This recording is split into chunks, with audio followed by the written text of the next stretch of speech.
నువ్వు ప్రార్థించే డానీ. సరే స్తోత్రం స్తోత్రం స్తోత్రం స్తోత్రం స్తోత్రం పరలోక రాష్ట్ర పరలోక దేవ వేలాది స్తోత్రం స్తోత్రం హల్లెలూయా హల్లెలూయా హల్లెలూయా దేవ మీకు వేలాది స్తోత్రం తండ్రి. గడిచిన వారం మంది మాకు తోడుకున్న దేవ మీకు వేలాది స్తోత్రం తండ్రి. మరి ఈ దినము జూమ్ మీటింగ్ ద్వారా యోహాను ప్రకటన గ్రంథం తండ్రి మేము దాన్ని ధ్యానించినాం. మీరు మాతో మాట్లాడండి. మీ పరిశుద్ధాత్మ ఐగో ద్వారా మాతో మాట్లాడండి దేవ. పరలోక రాష్ట్ర పరలోక దేవ వేలాది స్తోత్రం తండ్రి. ఈ దినం చాలా మంది ఎదురు చూస్తున్నారు. ఈ అంశం కోసం ఎదురు చూసిన బిడ్డను కూడా వాళ్ళు అడిగే ప్రతి జవాబు దొరికే విధంగా ఐగా ద్వారా మీరు మాతో మాట్లాడండి దేవా. పరలోక రాష్ట్ర పరలోక వేలాది స్తోత్రం తండ్రి. ఈ జూమ్ మీటింగ్ లో ఏ డిస్టర్బెన్స్ ఏది లేకుండా చక్కగా జరుగుటకు మీరు తోడుకొని దయచేయండి దేవా. పరలోక రాష్ట్రం ఆల్సిన సంఘం అడిగే ప్రార్థన కూడా జవాబు దయచేయమని, ఏ తొందరగా దయచేయమని యేసుక్రీస్తు నామములో అడుగుచున్నాం తండ్రి. ఆమేన్. 413 కీర్తన పాడుకుందాం. నీవు తోడై ఉన్న చాలని కీర్తన 413 కీర్తన. నీవు తోడై ఉన్న చాలు యేసు నిత్యము నా కాంతి మేలు యేసు నిత్యము నా కాంతి మేలు నీవు ధరణి నుండు నీచ పాపులనెల్ల కావా ప్రేమ వచ్చి ఘన ప్రాణమిడినట్టి నీవు తోడై ఉన్న చాలు యేసు నిత్యము నా కాంతి మేలు యేసు నిత్యము నా కాంతి మేలు నిన్ను పోలు రక్షకు నేడి క్రీస్తు నన్ను పోలు పాతకు నేడి క్రీస్తు నన్ను పోలు పాతకుండేడి నేను నమ్ము వారలకు నీవొసగుచుందు తనరా పాప క్షమ దయచేత నిలలోనా నీవు తోడై ఉన్న చాలు యేసు నిత్యము నా కాంతి మేలు యేసు నిత్యము నా కాంతి మేలు నీ పాటి బలవంతు నేడి ప్రభు నా పాటి దుర్బలుండేడి ప్రభు నా పాటి దుర్బలుండేడి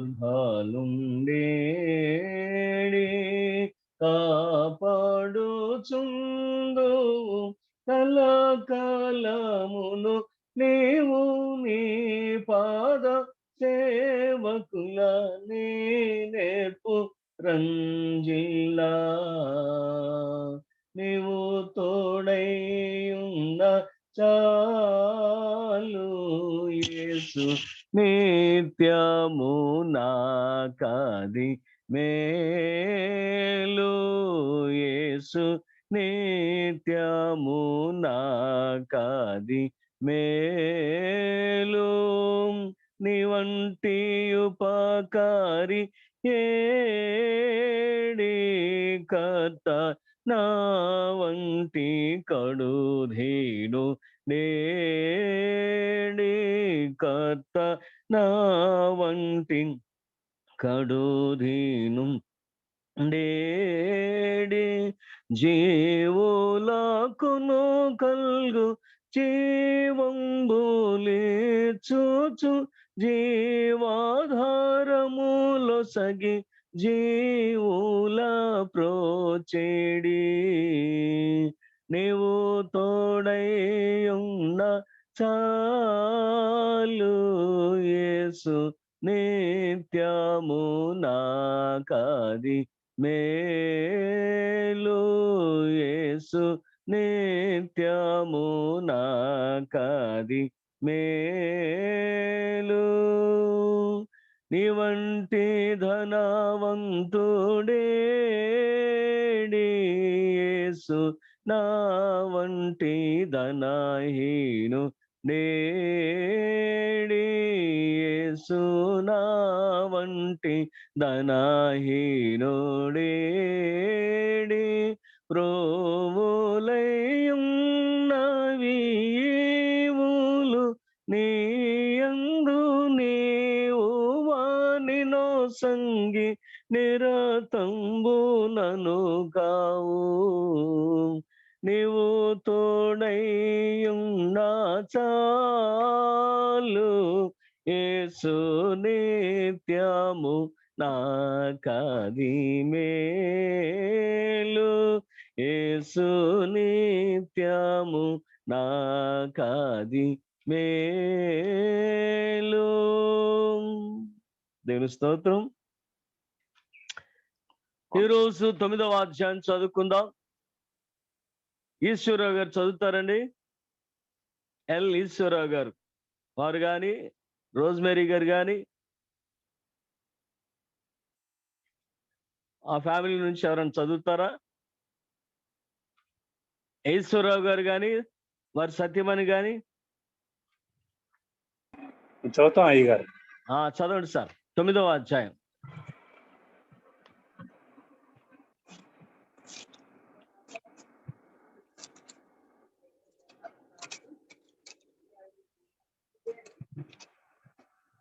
ఐదవ దూత బూర ఊదినప్పుడు ఆకాశం నుండి భూమి మీద రాలిన ఒక నక్షత్రమును చూచి తిని, అగాధము యొక్క తాళపు చెవి అతనికి ఇయ్యబడెను. అతడు అగాధము తెరవగా పెద్ద కొలిమిలో నుండి లేచి పొగ వంటి పొగ ఆ అగాధములో నుండి లేచెను. ఆ అగాధములోనికి పొగ చేత సూర్యునిని వాయుమండలమున చీకటి కమ్మెను. ఆ పొగలో నుండి మిడతలు భూమి మీదకి వచ్చెను. భూమిలో ఉండు తేళ్లకు బలమున్నట్టు వాటికి బలము ఇయ్యబడెను. మరియు నొసలయందు దేవుని ముద్ర లేని మనుషులకే తప్ప భూమిపైనున్న గడ్డికైనను ఏ మొక్కలకైనను మరి ఏ వృక్షమునకైనను హాని కలగ చేయకూడదని వాటికి ఆజ్ఞ ఇయ్యబడెను. మరియు వారిని చంపుటకు అధికారం ఇవ్వబడలేదు. గాని 5 నెలల వరకు బాధించుటకు వాటికి అధికారం ఇవ్వబడెను. వాటి వలన కలుగు బాధ తేలు మనుష్యుని కుట్టినప్పుడు బాధ వలె ఉండును. ఆ దినములలో దొరకదు. చావాలనని ఆశపడుదురు, కానీ మరణము వారి యొద్ద నుండి పారిపోవును. ఆ మిడతల రూపములు యుద్ధమునకు సిద్ధపరచబడిన గుర్రములను పోలి ఉన్నవి. బంగారం వలె మెరయు కిరీటముల వంటివి వాటి తల మీద ఉండెను. వాటి ముఖములు మనుష్యుల ముఖముల వంటివి, స్త్రీల తల వెంట్రుకల వంటివి. వెంట్రుకలు వాటికి ఉండెను. వాటి పండ్లు సింహము కొరల వలె ఉండెను. ఇనుప మైమరుపులు వాటికి ఉండెను. వాటి రెక్కల ధ్వని యుద్ధమునకు పరిగెత్తునట్టి విస్తారమైన గుర్రపు రథములు ధ్వని వలె ఉండెను. తేళ్ల తోక వంటి తోకలను కొంట్లను వాటికి ఉండెను. 5 నెలల వరకు వాటి తోకల చేత మనుషులకు హాని చేయుటకు వాటికి అధికారం ఇయ్యబడెను. అధికారం ఉండెను. పాతాళపు దూత వాటి పైన రాజుగా ఉన్నాడు. హెబ్రీ భాషలో వానికి అబద్దోన్ అని పేరు. గ్రీసు దేశపు భాషలలో వాని పేరు అపోలియోను. మొదటి శ్రమ గతించెను, ఇదిగో మరి 2 శ్రమలు ఇటు తర్వాత వచ్చును. 6వ దూత బోర ఊదినప్పుడు దేవుని ఎదుట ఉన్న సువర్ణ బలిపీఠం యొక్క కొమ్ముల నుండి ఒక స్వరము ఎవరటీస్ అను మహానది యొక్క బంధింపబడి ఉన్న 4 దూతలను వదిలిపెట్టమని బూర పట్టుకొని ఉన్న ఆ 6వ దూతతో చెప్పుట వింటిని. మనుషులలో 3వ భాగమును సంహరింపవలనని అదే సంవత్సరము, అదే నెలలో, అదే దినమున, అదే గంటకు సిద్ధపరచబడి ఉండిన ఆ 4 దూతలు వదిలిపెట్టబడిరి. గుర్రపు రౌతులు సైన్యముల లెక్క 20 కోట్లు. వారి లెక్క ఎంత అని నేను వింటిని. మరియు నాకు కలిగిన దర్శనమందు ఇలాగ చూచితిని. ఆ గుర్రములకును వాటి మీద కూర్చుండి ఉన్న వారికి నిప్పువలే ఎరుపు వర్ణము, నీలవర్ణము, గంధవర్ణముల మైమరుపులుండెను. ఆ గుర్రముల తలలు సింహపు తలల వంటివి. వాటి నోళ్లలో నుండి అగ్ని ధూప గంధకములు బయలువెడలుచుండెను. ఈ 3 దెబ్బల చేత, అనగా వీటి నోళ్లలో నుండి బయలువెడలుచున్న అగ్ని ధూమ గంధకముల చేత మనుష్యులలో 3వ భాగము చంపబడెను. ఆ గుర్రముల బలము వాటి నోళ్ల యందును వాటి తోకల యందును ఉన్నది. ఎందుకనగా వాటి తోకలు పాముల వలె ఉండి తలలు కలిగిన వైనందున వాటి చేత అది హాని చేయును. ఈ దెబ్బల చేత చావక మిగిలిన జనులు దెయ్యములను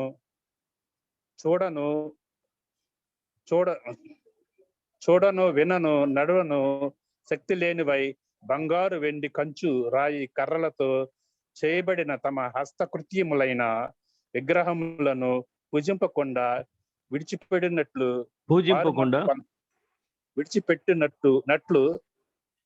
వారు మనసు పొందలేదు. మరియు తాము చేయుచున్న నరహత్యలను, మాయా మంత్రములను, జారచోరత్వములను చేయకుండానట్లు వారు మనసు పొందిన వారు కారు. దేవుడి వాక్యం దీవించుగాక. థ్యాంక్ యూ అండి. ప్రియా దేవుని బిడ్డలారా, మరి సమయంలో నిన్నటి దినాన 8వ అధ్యాయాన్ని మనం ధ్యానం చేసుకున్నాం. ఈ 8వ అధ్యాయంలో ఆ యొక్క పక్షిరాజు అంటాడు. ఆకాశ మధ్యమున ఒక పక్షిరాజు, చివరి వచనం, ఎగురుచు బోరలు ఓదబోచున్న 3 దూతల బోరల శబ్దమును బట్టి భూనివాసులకు అయ్యో అయ్యో అయ్యో అని గొప్ప స్వరంతో చెప్పుట వింటుని. Why 3 times? ఎందుకు 3 సార్లు చెప్పింది అని అంటే, రాబోతున్నటువంటి 3 బోరలు, 5వ బోర, 6వ బోర, 7వ బోర, ఈ 3 కూడా మహాశ్రమలు. ఇప్పుడు దాకా 4 బోరలు ఓదబడినప్పుడు వచ్చినటువంటి శ్రమలన్నీ కూడా ఐగుప్తీయులకు కలిగినటువంటి తెగుళ్ళు. కనుక ఈ తెగుళ్ళు ఏం చేసినాయి అని అంటే, మనుషునికి సంబంధించినటువంటి ప్రకృతి మీద దాడి చేస్తుంది. మనుషుడు అనుభవించేటువంటి ప్రకృతి సంపద మీద, అంటే నీళ్ల మీద, ఆహారం మీద, చెట్ల మీద, అంటే ఫలవృక్షముల మీద, చివరిగా మనం జ్ఞాపకం చేసుకున్నట్లయితే ఈ యొక్క 4 దూతలు కూడా ప్రకృతి, దాని ఏమంటారు, ఆకాశ నక్షత్రాల మీద, సూర్యచంద్రుల మీద దాడి చేస్తున్నాయి. కనుక ఇవి మనుషుడు పొందుకునేటువంటి మేలుల మీద దాడి చేయబడి, కాబట్టి కొంత నష్టం ఆహారం వలన, నీళ్ల వలన, ప్రకృతి వలన మనుషుడు నష్టపోతున్నాడు. అప్పటి వరకు శ్రమ తక్కువే, మనం చెప్పుకోవాలంటే అప్పటి వరకు శ్రమ తక్కువే. అందుకని శరీరం శోధించబడాల, మనుషుడు శోధించబడాల. ఇదే యోబు జీవితంలో మనం చూస్తాం. యోబు యొక్క ఆస్తిపాస్తులన్నీ పోయినప్పుడు కూడా యోబు నీతిమంతుడు నిలబడ్డాడట. యోబు నీతిమంతుడు నిలబడ్డాడు కాబట్టి దేవుడు అంటాడు, చూడు ఇన్ని శ్రమలు వచ్చిన నీతిమంతుడు ఉన్నాడంటే, అపవాది ఏమంటాడు, ఒక మనిషికి ప్రాణం చాలా ముఖ్యం. తన దేహంను కాపాడుకుంటకు, తన ప్రాణంను కాపాడుకుంటాకు, తనకు కలిగినది యావత్తు కూడా ఖర్చు పెడతాడు కదా అంటాడు. అవును కదా, అది మనందరి జీవితాల్లో చాలాసార్లు ఈ మాటలు మనం చెప్పుకున్నాం. ఎవరికైనా బాగాలేదు అని అంటే, అయ్యో అటు పరిగెడదాం, ఇటు పరిగెడదాం, ఆ హాస్పిటల్, ఈ హాస్పిటల్, ఆ డాక్టర్, ఈ డాక్టర్, ఇదిగో అది అమ్మండి, ఇది అమ్మండి, చేతులు ఉన్న డబ్బులన్నీ అయిపోయినా సరే అది అమ్మండి, ఇది అమ్మండి, ఏదో ఒకటి తాకట్టు పెట్టండి అనేటువంటి విధానంలో మన ప్రయాణం ఉంటుంది. ఎందుకంటే ఆ మనిషిని మనం బ్రతికించుకోవాలి. తండ్రి, తల్లి, కొడుకు, కూతురు, అక్కో, తమ్ముడు, what ever the relation it may B, ఆ వ్యక్తిని మనం బ్రతికించుకోవాలనేటువంటి తపన మనలో ఉంటుంది. గనక మనం పరుగులెడుతూ ఉంటాం. అది అపవాదికి తెలుసు. మనుష్యుడు తన ప్రాణం కొరకు పరిగెడతాడని, మనుష్యుడు తన యొక్క దేహం కొరకు పరిగెడతాడని కనుక అపవాది చెప్పాడు. అప్పుడు దేవుడు ఏమంటాడంటే, అతని ప్రాణము తప్ప అతని శరీరం అంతటి మీద నీకు అధికారం ఇస్తున్నాను అన్నాడు. అతని ప్రాణాన్ని తప్ప అతని శరీరం అంతటి మీద నీకు అధికారం ఇస్తానన్నప్పుడు కురుపులతో బాధపడేటట్లుగా, చిల్లపెంకులతో గోక్కుంటూ ఆ బూడిద మీద కూర్చునేటట్లుగా అతడు దుస్థితిలోకి దిగజేసేసాడు సాతానుడు. కనుక దేహాన్ని మొత్తాడు, ప్రాణం జోలికి దేవుడు చెప్పాడు ప్రాణం జోలికి వెళ్ళొద్దని. కనుక ఆ అధికారం పొందిన వాడాయ్ దేహాన్ని బాధ పెట్టాడు తప్ప ప్రాణం తీసే అధికారం అతనికి లేదు. అందుకోసం ఇక్కడ మనం జ్ఞాపకం చేసుకున్నట్లయితే ఇప్పుడు వరకు జరిగింది ఏమిటి అని అంటే, ప్రకృతికి సంబంధించినటువంటి నష్టాన్ని మానవుడు పొందుకున్నాడు. నీళ్ల విషయంలో, ఆహార విషయంలో, వెలుగు విషయంలో. ఇప్పుడు ఏం చేయబోతున్నాడు అనంటే, ఈ రాబోయేటువంటి 3 బూరల యొక్క శ్రమ మానవుని శరీరం మీద దాడి చేసేటువంటి శ్రమ. మానవుని శరీరం మీద దాడి చేసేటువంటి శ్రమ. అలాంటి శ్రమ ఏ మానవుని కూడా ఉండకూడదనేంత గొప్ప శ్రమలు వారు పొందబోతున్నారు. అందుకని ఈ పక్షిరాజు 2 రకాలుగా కూడా మనం మాట్లాడొచ్చు. నిండు దినాన మనం జ్ఞాపకం చేసుకున్న సాక్షాత్ యేసు ప్రభువే దానిని హెచ్చరిక చేస్తున్నా అంటాడు. లేదు, దేవుడు పంపినటువంటి ప్రతినిధి అనేటువంటి ఒక దూత దానిని ప్రకటిస్తున్నాడు. కనుక దూతగా కాకుండా యేసయ్యను కూడా కొన్నిసార్లు దూత అనేటువంటి బైబిల్లో మనం చూస్తాం. ఆ బైబిల్లో మనం చూసినప్పుడు కొన్నిసార్లు గిదెయోను కుటుంబానికి కనబడినప్పుడు ఇవన్నీ కూడా కొన్ని సందర్భాల్లో మనం చూస్తాం. కనుక కొన్ని సందర్భాలలో నేను చాలాసార్లు సంఘంలో చెప్పే మాట ఏంటంటే, దూత అనగానే ప్రీ ఇన్కార్నేటెడ్ క్రైస్ట్. మండుచున్న అగ్ని పొదలు మోషేకు కనపడినటువంటి దూత. మండుచున్న అగ్ని పొదలు మోషేకు కనబడినటువంటి దూత ఎవరు? ఆయన ప్రీ ఇన్కార్నేటెడ్ క్రైస్ట్. క్రీస్తుగా రాకపూర్వం ఉన్నటువంటి దేవుడు, శరీరధారిగా రాబోతున్నటువంటి త్రిత్వంలో భాగమైనటువంటి దేవుడు. ఇన్కార్నేషన్, అవతారం ఎత్తక మునుపు ఉన్నటువంటి దేవుని స్వరూపం అది. కనుక ఈ మాటలు మనం జ్ఞాపకం చేసుకున్నట్లయితే ఈ యేసే ఈ యొక్క పక్షిరాజుకు సంబంధం అంటే మనం చూసిన ఈగిల్ ఆ యొక్క యోహాను సువార్తకు ప్రతినిధిగా ఉంది. కానీ యోహాను సువార్తికుడి యొక్క ప్రతినిధి. యోహాను సువార్త అంటే వాక్యం అంటే మళ్ళీ దేవుడు. కనుక యేసయ్యే అనేటువంటి మాట మనం అనుకుందాం. ఒకవేళ యేసయ్య కాదంటారా, యేసయ్య ప్రతినిధి అనేటువంటి కూడా ఒక చిన్న ఆలోచన చేయొచ్చు తప్ప మనందరం ఒప్పుకోవాల్సింది యేసయ్యే. కనుక దేవుడే సాక్షాత్తు ఎందుకో ఇప్పటి వరకు వచ్చిన ఈ 4 శ్రమల కంటే ఇంకా 3 శ్రమలు గొప్పవి రాబోతున్నవి గనక అయ్యో అయ్యో అయ్యో అని చెప్పి ఆయన హెచ్చరికలు చేశాడు. ఇది భయంకరమైనటువంటి శ్రమ, మీరు మారు మనసు పొందాలి అని ప్రభువారు హెచ్చరిక చేశాడు అనేది నేను దినాన మనం ముగింపు చూసాం. మరి ఈ రోజున 5వ బోర ఊదుతున్నప్పుడు చూద్దాం. 5వ దూత బోర ఊదినప్పుడు ఆకాశం నుండి భూమి మీదకి రాలిన ఒక నక్షత్రమును చూచితిని. ఈ నక్షత్రం విషయంలో కూడా వేదాంత పండితుల మధ్య వేరు అభిప్రాయాలు ఉన్నాయి. ఈ యొక్క నక్షత్ర విషయంలో కూడా వేదాంత పండితుల మధ్య వేరు అభిప్రాయాలు ఉన్నాయి. ఎందుకనంటే ఆ యొక్క గ్రంథాలు మనం చూస్తాం.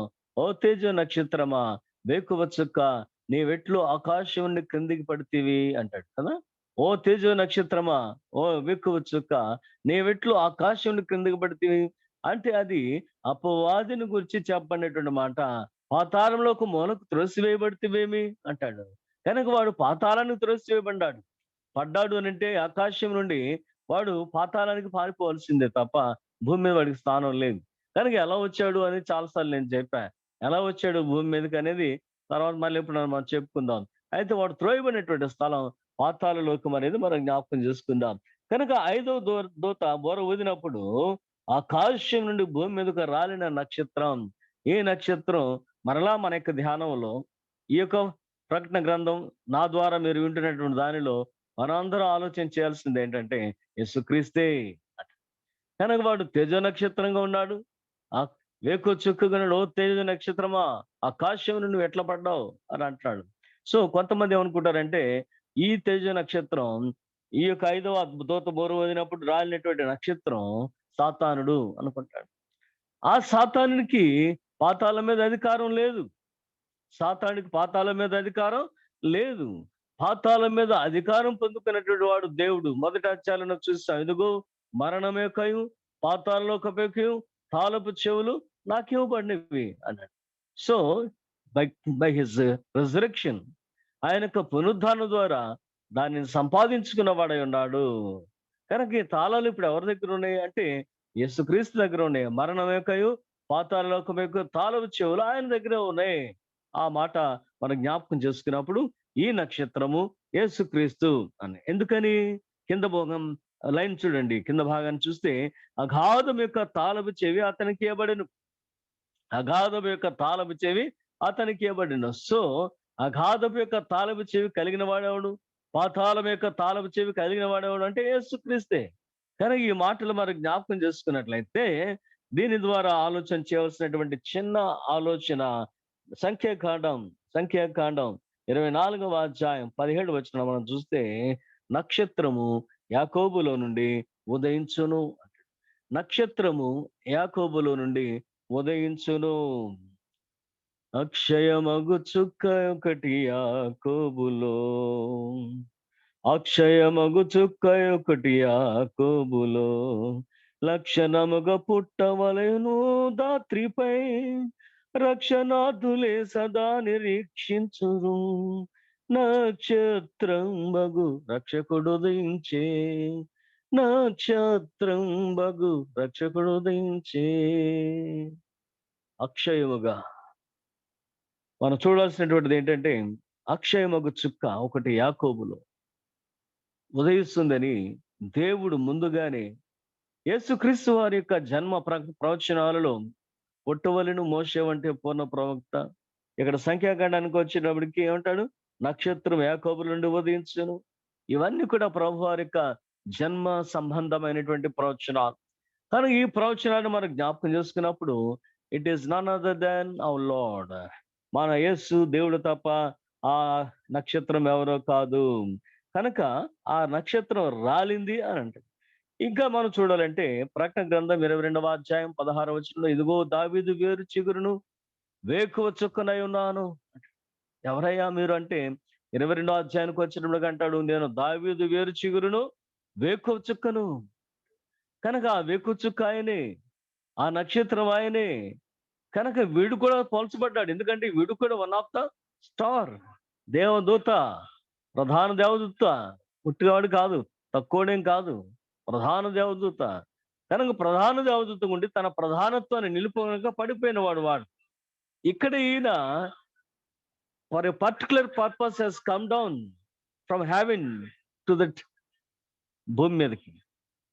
ఎందుకు అనంటే పాతాళము నుండి బంధించబడి ఉన్నటువంటి దురాత్మలను విడుదల చేయటానికి, పాతాళంలో ఉన్నటువంటి దురాత్మలను విడుదల చేయటానికి రప్పించబడినట్టు దిగి వచ్చినటువంటి దేవుడుగా ఆయనను మనం చూస్తాం. అందుకని చూద్దాం ఒకసారి. అతడు అగాధము తెరవగా పెద్ద కొలిములో నుండి లేచిన పొగ వంటి పొగ ఆ అగాధం నుండి లేచాను. ఆ అగాధములోని పొగ చేత సూర్యుని వాయుమండలమును చీకటి కమ్మెను. ఎంత దట్టమైనటువంటి పొగ, ఎంత దట్టమైనటువంటి పొగ అది. అది పాతాళం నుండి లేచి భూమి మీదకి వచ్చి భూమి మీద నుంచి సూర్యకాంతి వరకు వెళ్ళిపోయి ఆ సూర్యుని ఆకాశాన్ని కమ్మేసి ఒక చీకటిని కలుగు చేసేస్తుంది. అంత దట్టమైనటువంటి చీకటి అది, అంత దట్టమైనటువంటి చీకటి అది పాతాళం. నిన్న చెప్పాను, మట్టు లేనటువంటి గొయ్యి. ఈ మట్టు లేనటువంటి గొయ్యలో పడద్రోయబడినటువంటి దూతలు అనగా దయ్యములుగా మార్చబడినటువంటి వారు బంధించబడిన వారై ఉన్నారు. పాతాళముల వారు బంధించబడిన వారై ఉన్నారు అని చెప్పేటువంటి మాట మరొక్కసారి మనం జ్ఞాపకం చేసుకుంటే ఈ యొక్క 22వ అధ్యాయంలో చూసాం కదా, ప్రకాశమైనటువంటి వేకువ చుక్కనై ఉన్నాను. ఈ నక్షత్రమే క్రీస్తు, ఈ నక్షత్రమే క్రీస్తు. కనుక అగాధం యొక్క తాళపు చెవి అతనికి ఇవ్వబడింది. ఆ అగాధపు తాళపు చెవిని తెరవగానే వచ్చినటువంటి సందర్భం ఏంటది? పొగొచ్చింది. దాని వెనకాల ఏమొచ్చినంట? మిడతలు వచ్చినాయి. ఈ ఆలోచన మనం చూస్తే భక్తుడు అంటున్నాడు, the picture of the terror moments in its awful intensity. Now the terror coming upon the earth are beyond nature. Now the terrors coming upon the earth are beyond nature. ప్రకృతిలో సూర్యుని కంటే బలవంతుడు, వెలుగైన వాడు, శక్తివంతుడు ఎవరైనా ఉన్నారా? అని అంటే లేరు. కానీ ఇప్పుడు రాబోయేటువంటి శ్రమలు ఈ ప్రకృతి అంతటిని కూడా మనం పోల్చుకొని చూసుకున్నప్పుడు ప్రకృతి కంటే బలమైనవి. అవి ఎలాంటివంట? ప్రకృతి కంటే కూడా బలమైనవి. దానిని ఇక్కడ మనం చూస్తున్నాం. ఆ బలమైనటువంటి పొగ వచ్చింది. ఆ బలమైనటువంటి పొగ వచ్చి సూర్యుని వాయుమండలాన్ని చీకటిగా చేసేసింది. ఎంత దట్టమైనటువంటి చీకటి! ఎంత దట్టమైనటువంటి చీకటి! కనుక ఇక్కడ రెండో మాట చూస్తే మిడతలు కనబడుతున్నాయి. ఏం కనబడుతున్నాయి? భూమి మీదకు వచ్చినటువంటి మిడతలు కనబడుతున్నాయి. మిడతలు భూమి మీదకు వచ్చినవి. ఎప్పుడైతే తాళం తీశాడో పొగొచ్చింది. ఆ పొగ వెనకాల మిడతలు వచ్చినాయి. ఈ ప్రదేశాన్ని మనం ఏమంటున్నామంటే అగాధము అన్నాం. బైబిల్‌లో ఉన్నటువంటి మాట. అతడు అగాధపు తెరవగా పెద్ద కొలుము నుండి లేచు పొగ వంటి పొగ ఆ అగాధం నుండి లేచాను. ఆ అగాధములోని పొగ చేత సూర్యుని వాయుమండలము చీకటి కమ్మెను. ఆ పొగలోని మిడతలు భూమి మీదకి వచ్చాను. భూమిలో ఉండు తేళ్లకు బలం ఉన్నట్లు వాటికి బలం ఇవ్వబడెను. సో ఏమొచ్చినాయి అంటే మిడతలు వచ్చినాయి. ఎక్కడి నుండి వచ్చినాయి అంటే అగాధం నుండి వచ్చింది. అబెస్ అనేటువంటి మాట మనం చూస్తాం. ఎబెస్ అనగా బాటమ్‌లెస్ పిట్. నేను చెప్పాను. మట్టు లేనటువంటి గొయ్యి. మట్టు లేనటువంటి గొయ్యి. So what is this place called abyss, bottomless pit, అగాధము అనంటే ఇది దురాత్మల యొక్క బందీ స్థలము. దయ్యముల యొక్క బందీ స్థలం. So intermediate place. It is the intermediate place. ఎందుకని? వాటికి దేవుడు శిక్ష విధించాడు. Intermediate place of punishment of the fallen angels or the demons. పడిపోయినటువంటి దేవదూతలు అని అంటున్నాం. ఆ పడిపోయిన పక్క నుంచి దేవదూతలు తీసేస్తే దురాత్మలు. కానీ పడిపోయినటువంటి దేవదూతలు ఏమైపోయారు? దయ్యములుగా, దురాత్మలుగా మార్చబడిన వారై ఉన్నారు. దయ్యములుగా, దురాత్మలుగా మార్చబడిన వారై ఉన్నారు. కనుక వీళ్ళందరినీ దేవుడు ఏం చేశాడు అని అంటే బంధించేశాడు. ఇప్పటికే విచ్చలవిడిగా ఉన్నారు కదండి. సేన అనేవాడిని చూస్తున్నాం. ఎంతమంది? నీళ్ళు ఎంతమంది ఉన్నారంటే 2000 మంది ఉన్నారన్నాడు. ఒక్క మనిషిలో ఒక దయ్యం ఉంటేనే వాడిని పాడు చేస్తాయి. 2 ఉంటేనే పాడు చేస్తాయి. 7 దయ్యములు వెళ్ళగొట్టాడు ప్రభు ఒక అమ్మాయికి బైబిల్‌లో. కనుక 1, 2 అయితేనే డిరైన్ చేస్తుంది బాడీ అంతా కూడా. 2000 అంటే వాటిలో ఉన్నటువంటి శక్తి ఎంత ఉందో చూడండి. ఇనుప గొలుసులతో బంధించినప్పుడు కూడా తుత్తినీడుగా చేసుకెళ్ళిపోతున్నాడట. కనుక వాటిలో అంత బలం ఉంది. It is not his own power. అది డెవిల్ పవర్. మనకు తెలుసు అది. 2000 దయ్యాలు కలిపి సంఖ్యలను తుత్తినీళ్ళు చేసుకుని వెళ్ళిపోతున్నాయి. కనుక విడవబండి, స్వేచ్ఛ ఇవ్వండి, బంధించబడి. ఇప్పుడు దేవుడు ఏం చేస్తున్నాడంటే బంధించబడిన వాటిని బయటకు తీసుకొచ్చాడు. ఎందుకు అనంటే మీరు వెళ్ళి మనుష్యులను బాధ పెట్టండి. ఏ మనుష్యులు అంటే 4 బూరల శబ్దం, దాని వలన జరిగినటువంటి ప్రకృతి నష్టం, ఇది దేవుని యొక్క ఉగ్రతదేనో అని చూసిన తర్వాత కూడా మారు మనస్సు పొందనటువంటి వారు ఎవరైనా ఉన్నారా? వారి విషయంలో వీళ్ళు వెళ్ళి బాధ పెట్టాలి. వారి విషయంలో ఈ యొక్క దయాలు వెళ్ళి బాధ పెట్టాలని దేవుడు చెప్తున్నాడు. కాబట్టి ఎలా ఉన్నారు అనంటే చూద్దాం ఒకసారి. నొసలేందు దేవుని ముద్ర లేని మనుషులకే తప్ప భూమి పైన గడ్డికైనను, ఏ మొక్కలకైనను, మరి ఏ వృక్షంకైనను హాని కలుగ చేయకూడదని వాటికి ఆజ్ఞానించాం. దేవుని ముద్ర పడిపోయింది. 7వ అధ్యాయంలో మనం చూసాం. ఈ దేవుని ముద్ర పడని వారు ఎవరున్నారు? 2 రకాల శ్రమలు భూమి మీద కలుగుతున్నాయి. 666 ముద్ర ఎవరికి లేదో వారికి ఆహారం లేదు. No ration. బ్రతకడానికి తావు లేని పరిస్థితుల్లో వారు ఉన్నారు. అయితే విశ్వాసాన్ని గట్టిగా పట్టుకుని కొనసాగుతున్నారు. ఇదిగో 666 ముద్ర వేసుకుని దేవుని ముద్ర నొసడం మీద లేనటువంటి వారు ఉన్నారు. వారికి గవర్నమెంట్ అన్ని ఫెసిలిటీస్ ఇచ్చింది, అన్ని రేషన్స్ ఇచ్చింది. కానీ దేవుడు వారిని శిక్షిస్తున్నాడు. ఇక్కడ మనం జ్ఞాపకం చేసుకోవాల్సినటువంటి అవసరం అది. కనుక 2 రకాలైనటువంటి బాధలు మనుషులు అనుభవిస్తున్నారు. దేవుని యొక్క ఉగ్రతను తప్పించుకొని అపవాది యొక్క ఉగ్రతలో పడుతున్నటువంటి వారు, అపవాది యొక్క ఉగ్రతను తప్పించుకొని ఇదిగో శ్రమలు అనుభవించినటువంటి వారు, ఇద్దరిని కూడా మనం జ్ఞాపకం చేసుకుంటున్నాం ఈ రాత్రి కాలంలో. కనుక ఈ యొక్క బాటమ్‌లెస్ పిట్ వారి యొక్క పనిష్మెంట్ ప్లేస్ అనేది మనం చూసినట్లయితే ఈ యొక్క పనిష్మెంట్ దాని నుంచి వారి యొక్క ఫైనల్ పనిష్మెంట్ ఏమిటి అని అంటే the lake of burning fire. The lake of burning fire. ఇదిగో సముద్రం. ఏ సముద్రం అది? అగ్నితో నిండబడినటువంటి సముద్రం, గంధకంతో నిండబడినటువంటి సముద్రం. అగ్ని గంధకం వల్ల సముద్రంలోనికి వారు పడదోయబడుతున్నారు. అది ఎప్పుడైనా ఆరిపోద్దా అంటే ఎప్పుడు ఆరిపోదు. ఎప్పుడైనా ఆరిపోద్దా అని అంటే ఎప్పుడు కూడా ఆరదు. మేము దుర్గాపూర్ స్టీల్ ప్లాంట్కి వెళ్ళాము. మా బీడీ ప్రాక్టికల్ వర్క్ చాలా సార్లు నేను జ్ఞాపకం చేస్తున్నాం. మేము దుర్గాపూర్, రాంచీ, 24 పరగనాస్ ఇవన్నీ కూడా 3 సంవత్సరాల్లో తిరిగి వచ్చాం. ఎందుకంటే మేము నార్త్ ఇండియాలో చదివాం, కలకట్టాలో చదివాను కాబట్టి నా ప్రాక్టికల్ వర్క్ అంతా కూడా అంటే రాంచీ, దుర్గాపూర్, 24 పరగనాస్, లోకల్ కల్కటా. కనుక ఈ ప్రాంతాలకు వెళ్ళినప్పుడు, దుర్గాపూర్కి వెళ్ళినప్పుడు స్టీల్ ప్లాంట్కి వెళ్ళాం. ఆ స్టీల్ ప్లాంట్ తీసుకెళ్ళిన తర్వాత ఒక చక్కని బాయిలర్ మీద తీసుకెళ్లారు. పైకి నెచ్చిన మీద, ఇనప నెచ్చిన మీద, అదే ఒక వేవ్ మీద తీసుకెళ్లి అక్కడ చుట్టూ ఫెన్సింగ్ ఉన్న దగ్గర నిలబెట్టి ఫర్నేస్ చూపిస్తున్నాడు. ఇన్స్ట్రక్టర్ తీసుకెళ్ళాడు, పైదాకా తీసుకెళ్ళాడు. తీసుకెళ్లి ఫర్నేస్ చూపించి దాంట్లో చెప్తున్నాడు అనమాట. ఎక్కడి నుంచి మనిషి పడితే ఏమవుతాడు అని అంటే, ఏమన్నా చెప్పేదేంటి, కాలుతాడు, బొబ్బలెక్కిపోతే, బూడిదైపోతాడు. ఇక ఇలాంటి అంటే మన నాలెడ్జ్ అది. కాలుతాడు, బొబ్బలెక్కిపోతాడు, బూడిదైపోతాడు. అక్కడ వాళ్ళు ఇచ్చినటువంటి ఆన్సర్ ఏంటంటే అంటే, ఆ యొక్క పైనుంచి కిందకు కూడా వెళ్ళడంట. జారి గనక పడితే కిందకెళ్ళే పని లేదు. సగం పార్ట్‌కి వచ్చేటప్పటికి ఇంకా అంటే ఫర్నేస్‌లోకి వెళ్ళడు ఇంకా. ఫర్నేస్ మధ్యలోకి వచ్చేటప్పటికి ఆవిరైపోయి వెళ్ళిపోతుంది.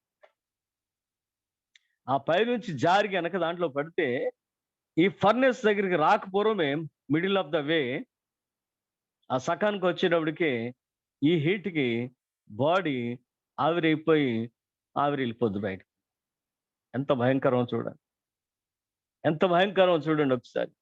సో లోకంలో మనుషుడు తయారు చేస్తున్నటువంటి ఫర్నేస్ అంత భయంకరంగా ఉంటే, దేవుడు యుగములకు మండించేటువంటి ఫర్నేస్, ఆ హెల్ ఎంత భయంకరంగా ఉంటుందో ఒకసారి మనం ఆలోచించవచ్చు. అగ్ని ఆరదు, పురుగు చావదు. ఇక్కడంటే వీడు ఆవిరైపోయి వెళ్ళిపోయారు. ఎందుకంటే మామూలు శరీరధారులుగా ఉన్నారు అక్కడ ఆత్మ సంబంధులుగా ఉండి ఆ శరీర శ్రమను అనుభవిస్తున్నట్టు వారుగా ఉంటారు కాబట్టి అగ్ని ఆరదు, పురుగు చావకుండా అహోరాత్రములు ఏడుస్తాం తప్ప, పండ్లు కోరుకుంటూ తప్ప వాళ్ళు ఏం చేయలేరు. అదే ప్రభువారు సెలవిచ్చినటువంటి మాట. కానీ ఇక్కడ ఆలోచన చేసినట్లయితే అది వీళ్ళ కొరకు చేయబడింది. ఎవరి కొరకు? Just for the fallen angels, Satan and his team. వారి కొరకే అది ఏర్పాటు చేయబడింది, కానీ మన కొరకు కాదు అది. మనమందరం కూడా మారు మనసు పొందుకుని ప్రభు దగ్గరికి వెళ్ళిపోయి వధువు సంఘ అంతస్తులు కూర్చోవాలనే దేవుని యొక్క మహా ఉద్దేశం. కనుక ఇక్కడ ఈ సేన అనేటువంటి వాడిని మనం చూస్తే వాటిలోనే 2,000 మంది ఉన్నారని మనం చూసినట్లయితే ఇది ఎవరి కొరకు అంటే, ఈ సేన పట్టిన దయ్యాలే కానివ్వండి, లేదా అంతకుముందు బంధించబడిన దయ్యాలే కానివ్వండి, వీటన్నింటికి కూడా అదే నివాస స్థలం. So it is the అబోర్డ్ of the enemies of God. It is the అబోర్డ్ of the enemies of God. దేవుని యొక్క శత్రువుల యొక్క స్థానం అది. దేవుని యొక్క శత్రువు ఎవరంటే సాతానుడు. You and me are not enemies of God. మేము దేవుని యొక్క వ్యతిరేకులం కాదు, దేవుని యొక్క శత్రువులం కాదు, మనం కూడా కాదండి. We are the brothers. అందుకని ఫిలియోస్ అనే దాన్ని ప్రభు ఉపయోగిస్తున్నాడు. We are brothers in Christ, we are sisters and brothers in Christ, we are the brethren. మన సహోదరమే తప్ప ఏదన్నా తాత్కాలికంగా నాకు మీకు నచ్చకపోతే కొంచెం కోపం మీకు రావచ్చు, మీకు నాకు నచ్చకపోతే నాకు కొంచెం కోపం రావచ్చు, అంతవరకే ఉండాల్సింది తప్ప మన శత్రువులు కాదు.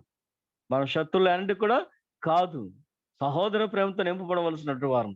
కనుక శత్రువులు ఎవరు అని అంటే, నీకు నాకు శత్రువు సాతానుడే, దేవునికి కూడా శత్రువు సాతానుడే. కానీ ఈ నరకం అనేది సాతాను కొరకును అతని దూతల కొరకును ఏర్పాటు చేయబడినది. It was there final punishment. దాని కొరకు దేవుడు సిద్ధపరిచిన దాన్ని ఇక్కడ మనం మిడతలను జ్ఞాపకం చేసుకున్నట్లయితే, దీస్ ఆర్ ద డెమానిక్ లొకస్టస్, అనగా సాతాను సంబంధిత దయ్యములు. ఏంటివి అని అంటే దయ్యాలు. ఎలా ఉన్నాయి అంటే మిడతల రూపంలో ఉన్నాయి. ఎలా ఉన్నాయి అని అంటే మిడతల రూపంలో ఉన్నాయి. కాబట్టి ఆ మిడతల గురించి మనం చూస్తాం. Demonic laws having the power of scorpion. ఏముంది దానికంటే చూడండి, ఆ తేలు మనుషుని కుట్టినప్పుడు ఉండు బాధ వలె ఉండను, మరియు వారిని చంపుటకు అధికారం ఇవ్వబడలేదు. పై వచనం చూద్దాం, 5వ వచనం. వారిని చంపుటకు అధికారం ఇవ్వబడలేదు, కానీ 5 నెలల వరకు బాధించుటకు వాటికి అధికారం ఇవ్వబడెను. వాటి వలన కలుగు బాధ తేలు మనుషుని కుట్టినప్పుడు నుండి బాధ వలె ఉండును. ఆ దినములలో మనుషుల మరణం వెతుకుదురు గాని అది వారికి దొరకదు. ఆ దినంలో మనుషుల మరణం వెతుకుదురు గాని అది దొరకదు. సూసైడ్ చేసుకుందామన్న చావుడు, ఇంకోటి చేద్దామన్న చావుడు, ఇంకోటి చేద్దామన్న చావుడు, బండ గుద్దుకున్న చావుడు, రైలు కింద బండ చావుడు. మనుషులు చావరు. ఎందుకంటే దేవుడు ఇస్తున్నటువంటి శ్రమలో అనుభవించవలసినటువంటి స్థితి ఉన్నది. మరణాన్ని వెతుకుతారు కానీ మరణం వారికి రాదు. ఎందుకంటే దేవుని యొక్క శ్రమలు వారు అనుభవించాలంటే ఆ యొక్క శ్రమలు అనుభవించేటువంటి కాలాన్ని మనం జ్ఞాపకం చేసుకున్నట్లయితే ఎలా ఉన్నవి ఈ మిడతలు అని అంటే ఏం రాస్తున్నాడు చూడండి. లైక్ ఎ హార్స్, అవి గుర్రం వలె ఉన్నాయి. క్రౌన్ ఆఫ్ గోల్డ్, బంగారపు కిరీటం వాటికి ఉన్నది. మ్యాన్స్ ఫేస్, మనుషుని యొక్క ముఖ స్వరూపం ఉన్నది. ఉమెన్స్ హెయిర్, వాటి తలకి స్త్రీల వంటి వెంట్రుకలు, తల వెంట్రుకలు ఉన్నాయి. లయన్స్ టీత్, సింహం వంటి కోరలు ఉన్నాయి. ఇంకా ఏమంటాడంటే ఐరన్ బ్రెస్ట్ ప్లేట్, కవచం ఉంది, ఇనప కవచం. యుద్ధ శూరుడు ఎలా ఉంటాడో అలా ఉన్నాయి. కనుక పండ్లు కానీ ఆ రూపం కానీ ఇవన్నీ కూడా వర్ణించిన విధానం చూస్తే మనుష్యుని ముఖం ఉందట, స్త్రీ యొక్క తల వెంట్రుకల రూపం ఉందట, మరి సింహం యొక్క కోరలు లాంటి కోరలు ఉన్నాయట, ఐరన్ బ్రెస్ట్ ప్లేట్ ఉందంట, కవచం ఉందంట, స్ట్రింగ్స్ లైక్ ఎ స్కార్పియన్. ఒక తేలు యొక్క కొండి ఎలా ఉంటుందో వాటి తోకలకి అలాంటి శక్తి ఉన్నది, అలాంటి ఆకారం, అలాంటి శక్తి ఇచ్చాడు. కనుక అవి కుడతా ఉంటాయి అంతే. తేలు కుడితే మనిషి చచ్చిపోతాడు కదండి. The highest length of this scorpion is 6 inches. అంతకు మించి పెద్దది ఉండదు. So that is a powerful scorpion. అది కుట్టింది అని అంటే మనుషుడు చచ్చిపోవాల్సింది. కనుక చిన్న ఏమైనా కుడితే కొంచెం స్మాల్ పాయిజన్ తోటి ఉంటే కనుక కొంచెం తిమ్ములు, చురుకులు పెడతా ఉంటాయి. ఏదో చిన్న ఇంజెక్షన్ చేస్తే ఇది అవుతుంది. కానీ వీటిని ఈ యొక్క స్కార్పియన్ కత్తి కుడితే కనుక మాక్సిమం చచ్చిపోతారు. ఇంకా సకాలంలో ఏదైనా మళ్ళీ వైద్యం దొరికి ఏదైనా చేస్తే వేరే, కానీ లేకపోతే కాదు. అంటే పాము లాంటి విషయం కలిగినవి. అయితే రూపం ఇది, కానీ చావు లేదు. బాధలు పెడుతున్నాయి, దీనికంటే డబుల్ బాధలు ఉన్నాయి, కానీ వారికి చావు రాదనేటువంటి మాట మరొక్కసారి మనం ఆలోచన చేద్దాం. కనుక ఏమంటాడు చూడండి, having the power of scorpion. అవి బాధ పెడుతున్నప్పుడు men will long for death, మరణాన్ని కోరుకుంటారు, కానీ మరణం వారికి ఏమాత్రం కూడా దొరకదు. అదే కదా చూసాం 5వ వచనంలో, 6వ వచనంలో. అది మరణము కొరకు వెతుకుదురు కానీ అది వారికి చావాలని ఆశపడుతురు కానీ మరణం వారి యొద్ద నుండి చావాలనుకుంటారు కానీ మరణం పారిపోతూ ఉంటుందంట. ఇప్పుడు మనం వద్దన్న మరణం పరిగెత్తుకు వస్తుంది. అప్పుడు చావాలనుకున్నప్పుడు కూడా మరణం పారిపోతుంది తప్ప, ఎందుకంటే దేవుని ఆజ్ఞ లేదు. మరణానికి మనుషుల మీద అధికారం లేదు. 6 నెలలు కూడా బాధించబడేటువంటి స్థితే తప్ప. కనుక ఇవన్నీ మనం జ్ఞాపకం చేసుకున్నట్లయితే వాటి యొక్క స్వరూపం, వాటి యొక్క వేదన స్థితిని ఇక్కడ మనం చూస్తాం. ఇనుప మైమరువు లాంటి మైమరువులు వాటికి ఇవ్వబడి, అనగా బ్రెస్ట్ ప్లేట్స్ వాటికి ఇవ్వబడిన. వాటి రెక్కల ధ్వని యుద్ధమునకు పరిగెత్తునట్టి విస్తారమైన గుర్రపు రథం ధ్వని వలెను. యుద్ధానికి పరిగెడుతున్నటువంటి రథాలు ఎలా ఉంటాయో, సౌండ్ చేసుకుంటాయో అంత సౌండ్ ఇవి రెక్కలు ఆడిస్తున్నప్పుడు వచ్చేటువంటి భయంకరమైనటువంటిది. కనుక ఏమంటారు చూడండి 10వ వచనంలో, 5 నెలల వరకు వాటి తోకల చేత మనుషులకు హాని చేయుటకు వాటికి అధికారం ఇవ్వబడెను. పాతాళపు దూత వాటిపై రాజుగా ఉండెను. హెబ్రీ భాషలో వానికి అబద్దోను అని, గ్రీకు భాషలో వానికి అపోలోను అని పేర్లు గలవు. పేర్లు ఏం పేర్లట? గ్రీకు భాషలో అపోలోన్, మరి దీనిలో అబద్దోన్. కనుక ఈ మాటలు మనం ఆలోచించినట్లయితే ఆ మిడతల రూపం యుద్ధ గుర్రముల వంటివి, బంగారు కిరీటం, మనుషుని ముఖం, ఇవన్నీ కూడా ఇప్పుడే మనం చూసాం. కనుక ఇన్ని లక్షణాలు కలిగినటువంటి ఈ దయ్యము లేదా ఈ దయ్యములు మనుషుల్ని కొడితే తప్ప మనుషులు చావరు, బాధ పెడితే గాని మనుషులు చావరు. ఇది ఎంత భయంకరమైనటువంటి వేదన అనే దానిని మనం జ్ఞాపకం చేసుకుంటూ, ఆ మొదటి శ్రమ గతించెను, ఎదుగో 2 శ్రమలు ఇటు తర్వాత వచ్చెను. ఈ 5 నెలలు కూడా వీళ్ళు బాధపడుతూ ఉంటారు. మొదటి శ్రమ అయిపోయింది, ఇంకా 2 శ్రమలు వచ్చును అంటున్నాడు. చూడండి 13వ వచనంలో, 12వ వచనంలో, మొదటి శ్రమ గతించెను, ఇదిగో మరి 2 శ్రమలు ఇటు తర్వాత వచ్చును అని చెప్పి 13వ వచనం నుంచి 2వ శ్రమను, 6వ దూత బోర ఊదినప్పుడు కలిగేటువంటి శ్రమను దేవుడు జ్ఞాపకం చేస్తున్నాడు.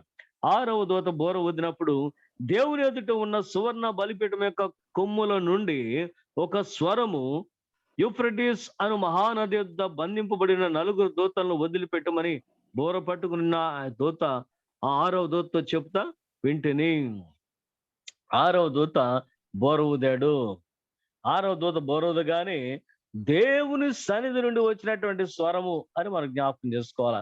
కనుక ఈ భూమి మీద ఉన్నప్పుడు ప్రత్యక్ష గుడారంలో బెసలేలు చేసినటువంటి, మోషే చేయించినటువంటి మందిర ఉపకరణాలు ఏమేమైతే ఉన్నాయో ఆ మందిర ఉపకరణాలన్నీ కూడా సొలొమోను దేవాలయంలో ఉన్నవి.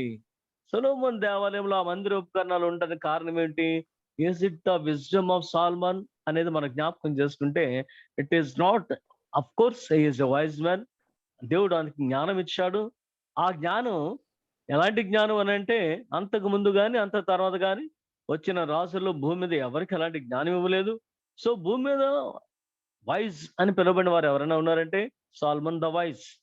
ఆయనను మించినట్టు జ్ఞాని భూమి మీద లేడు. మరి అలాంటి జ్ఞాని మంచి మందిరం కట్టాడు అనుకుంటే మనం అందరం ఏమనుకుంటామంటే, it is his own knowledge and wisdom అనుకుంటాం. It is his own knowledge and wisdom. But what we have to understand, that itself is not his own wisdom and knowledge, but it is the wisdom of his father David. It is the wisdom of his father David. So David, with the Spirit of God, was led. ఆయన తయారు చేసుకున్నాడట. ఏం తయారు చేసుకున్నాడంటే, మనం అంట చూసారా, మోసపోసాడు అని అంటామే.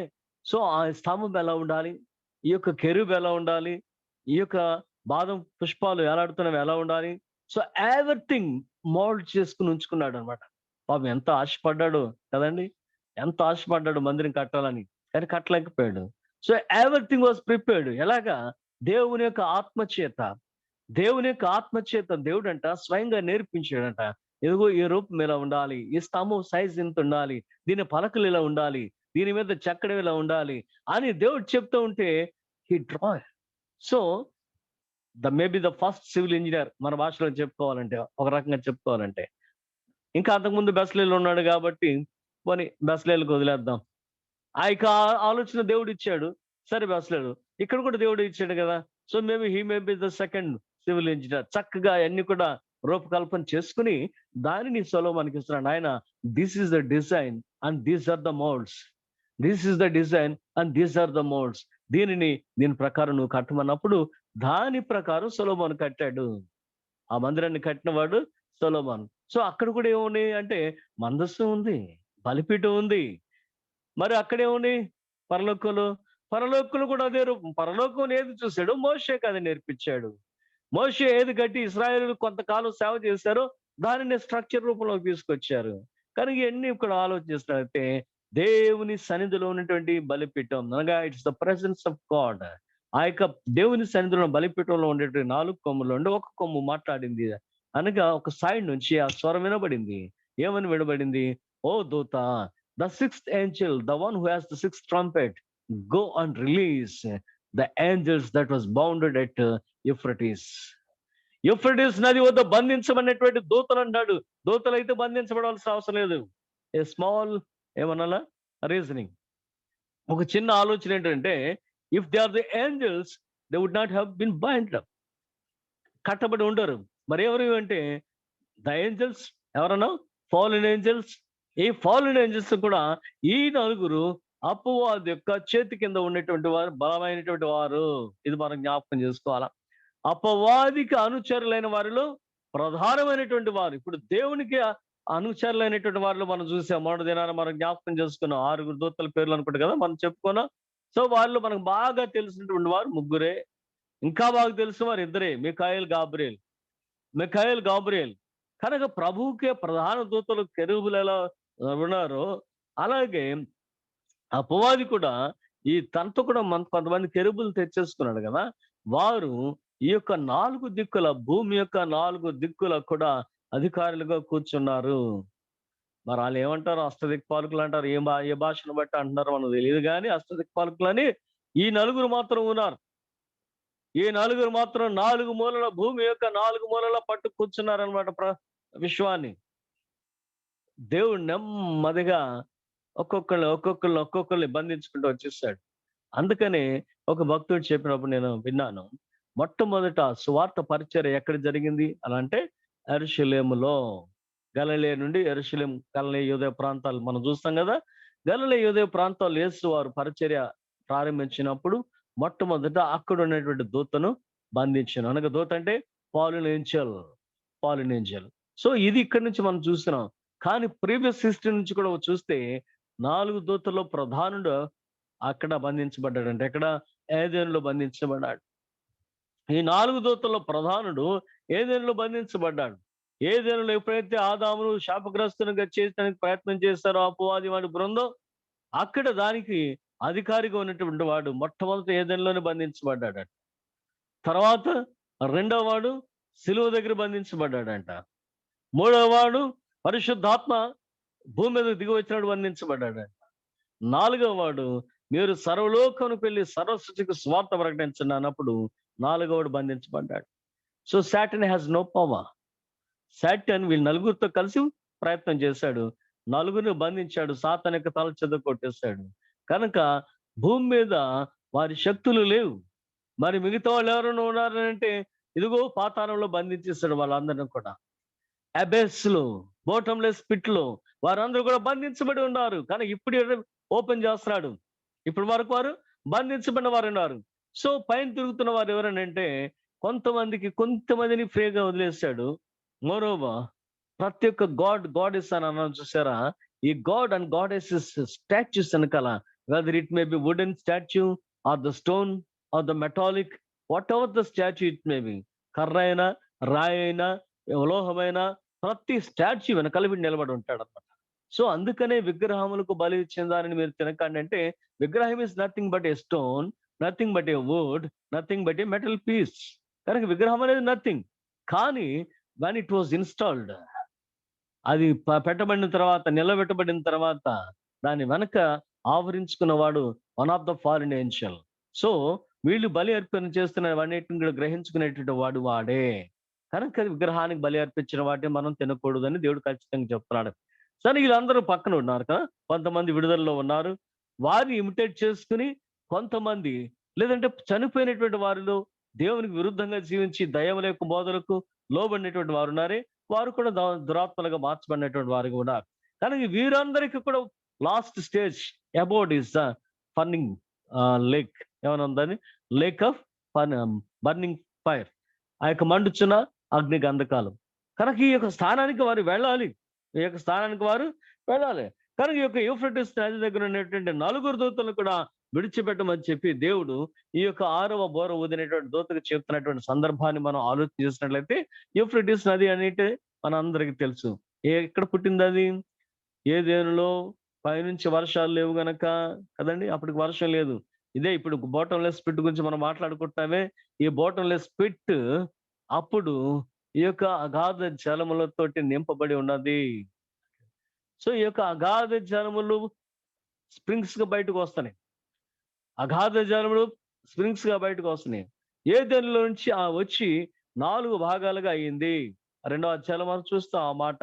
ఆదికాండం 2వ అధ్యాయంలో ఆ మాట చూసినప్పుడు అది 4 భాగాలుగా వెళ్ళి 4 దేశాలు దాన్ని తడుపుతున్నాయి.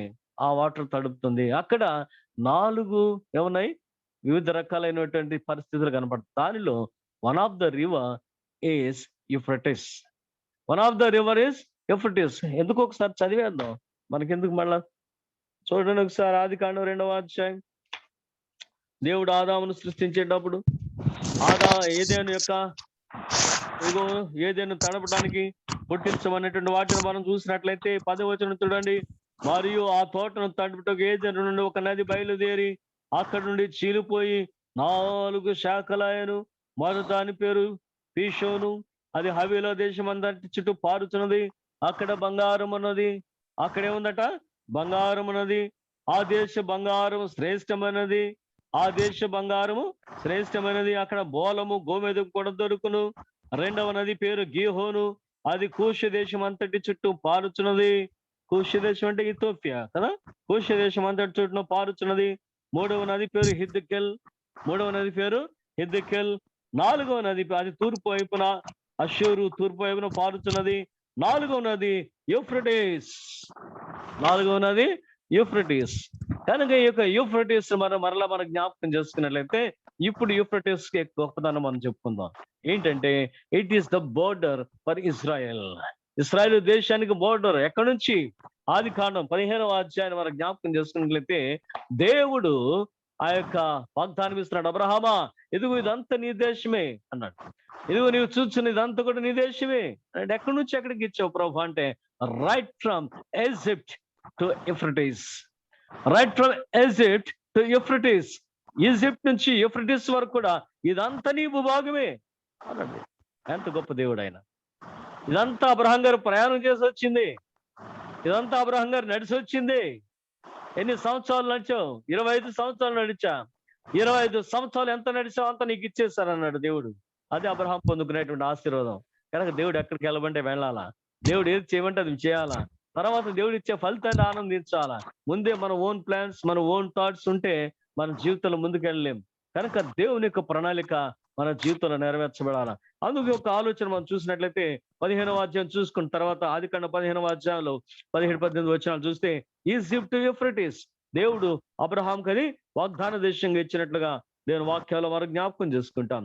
కనుక ఇప్పుడు ఏమైంది అంటే ఈ యొక్క 4 దురాత్మలు, భూతాలు అని చెప్పాలి మన భాషలో, భూతాలు. ఈ 4 భూతాలు కూడా విడిపించబడినవి. ఇప్పుడు దాకా బంధించావు కదయ్యా, దాదాపు 2000 సంవత్సరాల నుంచి అవి బంధించబడి ఉన్నాయి కదా, ఎందుకు విడిచిపెట్టావు? ఇంకా 2000 ఏంటి? ఆదాం దగ్గరికి వెళ్ళిపోతే 6000 సంవత్సరాల నుంచి, ఒకడు 6000 సంవత్సరాల పూర్వం బంధించబడ్డాడు. ఈ మిగతా వాళ్ళందరూ కూడా 2000 సంవత్సరాలు బంధించబడ్డారు, మిగిలిన 3 కూడా. సో 4 కూడా. ఇంకొక ఆలోచన ఏంటంటే ఈ 4 కూడా 4 డిఫరెంట్ రాస్. ఎక్కడితో స్టార్ట్ అయింది అంటే బాబెల్ చరిత్రతో స్టార్ట్ అయింది. ఇంకా మనం జ్ఞాపకం చేసుకోవాలంటే బాబెల్తో తిరుగుబాటు ఎప్పుడైతే ప్రారంభమైందో, బాబెల్ దేవుడు గలిబిలి చేయటం కారణం ఏమిటంటే దేవునికి వ్యతిరేక మార్గాన్ని ప్రయాణం చేస్తున్నారు ప్రజలు. కనుక బాబెల్తో ప్రారంభమైనటువంటి కాలం నుంచి కూడా మన యొక్క తిరుగుబాటును మరలా ఆలోచన చేయవచ్చు. కనుక బాబెలే కానివ్వండి, బబులోనే కానివ్వండి, అష్షూరే కానివ్వండి, పార్థియన్సే కానివ్వండి, ఈ 4 నిగో ఇశ్రాయేలీయుల మీద దాడి చేసేటువంటి పరిస్థితులు మనం చూస్తాం. మరి ముఖ్యంగా 3 రాజులు ఇశ్రాయేలు దేశాన్ని పాడు చేసినటువంటి వారు. కనుక ఆ రోజులో అపవాది యొక్క సంతానం లేదా అపవాది యొక్క క్రియలు చేసేవారుగా దేవుని ప్రజల్ని ఇబ్బంది పెట్టిన వారిగా మనం చూస్తాం. కనుక శత్రు దేశాలు ఉండేటువంటి స్థలం యూఫ్రటీస్ అంటే ఇక యూఫ్రటీస్ నుంచి ఈజిప్ట్ వరకు ఉన్నదంతా వాగ్దాన దేశం. ఆ బోర్డర్ నుంచి ఉన్న వారందరూ కూడా శత్రు దేశాలు. కానీ ఈ శత్రు దేశాల్లో ఉన్నటువంటి వారు ఇశ్రాయేలుకు చేసినటువంటి నష్టానికంటే ఇప్పుడు యూఫ్రటీస్ నది వద్ద బంధించమనేటువంటి ఈ యొక్క భూతాలు లేదా 4 దయ్యాలు లేదా దయ్యముల నాయకులు విడిపించబడిన తర్వాత వారి ద్వారా మనుషులకు వచ్చేటువంటి కష్టం ఏమిటి అనేది మరలా రాస్తున్నాడు. మరలా ఆ యొక్క వాక్య భాగాలు మనం చూద్దాం. చూడండి ఒకసారి 14వ వచనం నుండి. యూఫ్రటీస్ అను మహానదితో బంధింపు ఉన్న 4 దూతలను వదిలిపెట్టమని బోర పట్టుకుని 6వ దూతతో చెప్పడం వెంటనే మనుషులు 3వ భాగమును సంహరింపాలని అదే సంవత్సరం అదే నెలలో అదే దినమున అదే గంటకు స్థిరపరచబడి ఉన్న ఆ 4 దూతలు వదిలిపెట్టబడరి. మరలా మనుషుల్లో ఇప్పటిదాకా నీళ్ళల్లో చూసాం, భూమి మీద చూసాం, ఆకాశ జ్యోతుల్లో చూసాం. బట్ టుడే 3 భాగాల్లో మనుషుల్లో ఒక భాగం నశించిపోతున్నారు. ఈ యొక్క దయ్యాలు వారిని చంపడానికి సిద్ధంగా ఉన్నాయి, ఈ భూతాలు వారిని చంపడానికి సిద్ధంగా ఉన్నటువంటి మాట మనం జ్ఞాపకం చేసుకుంటూ వేలికి ఇవ్వబడినటువంటి ఆ యొక్క లక్షణాలు కూడా మనం చూద్దాం. 16వ వచనం చూడండి ఒకసారి. గుర్రపు రౌతుల సైన్యము లెక్క 20 కోట్లు వచ్చేసింది. వీళ్ళు ఎప్పుడైతే 4 విడిపించబడ్డారో 4 వెనకాల సైన్యం వచ్చేసింది. అయ్యా ఈ సైన్యం ఎంత అంటే కింద వచ్చిన చూడండి 20 crores. చూడండి ప్రియులారా ఎంతమంది దయ్యాలు ఉన్నాయో, ఎంత బలమైనటువంటి దయ్యాలు ఉన్నాయో. 20 crores, 20 కోట్ల మంది. తర్వాత మీరు చూడండి ఎక్కడ ఆ వచనాలు నెక్స్ట్ మనం చూడండి 16వ వచనం. గుర్రపు రౌతుల సైన్యము లెక్క 20 కోట్లు, వారి లెక్క ఇంత అని నేను వింటనే ఓపెన్ అన్నాడు, విడిచిపెట్టబడ్డారు. రిలీజ్ అన్నారు, విడిచిపెట్టబడ్డారు. సో వెంటనే సైన్యం పోగేశారు ఆ 4 దూతలు. వాట్ ఈస్ యువర్ స్ట్రెంగ్త్ అని అంటే 20 crores అన్నాడంట. ఆడెక్కడ ఎంత అన్నాడు? అయ్యా నువ్వెవరు అంటే నేను సేన. నీ పేరేంటంటే సేన. ఎంతమంది మీరంటే 2000 మంది అన్నాడు. మీ నలుగురు సంగతి ఏంటనంటే మేము 20 కోట్ల మందిని తీసుకున్నాం. So 20 crores of evil chariots. ఇక్కడ మనం చూస్తే దయ్యముల యొక్క రథములు 20 కోట్లు. 20 కోట్లు వాటికి 3 లక్షణాలు ఇచ్చాడు. ఆ 3 లక్షణాలు కలుపుకుంటే 60 కోట్ల మందితో సమానమైనటువంటి బలము వారికి ఉన్నది.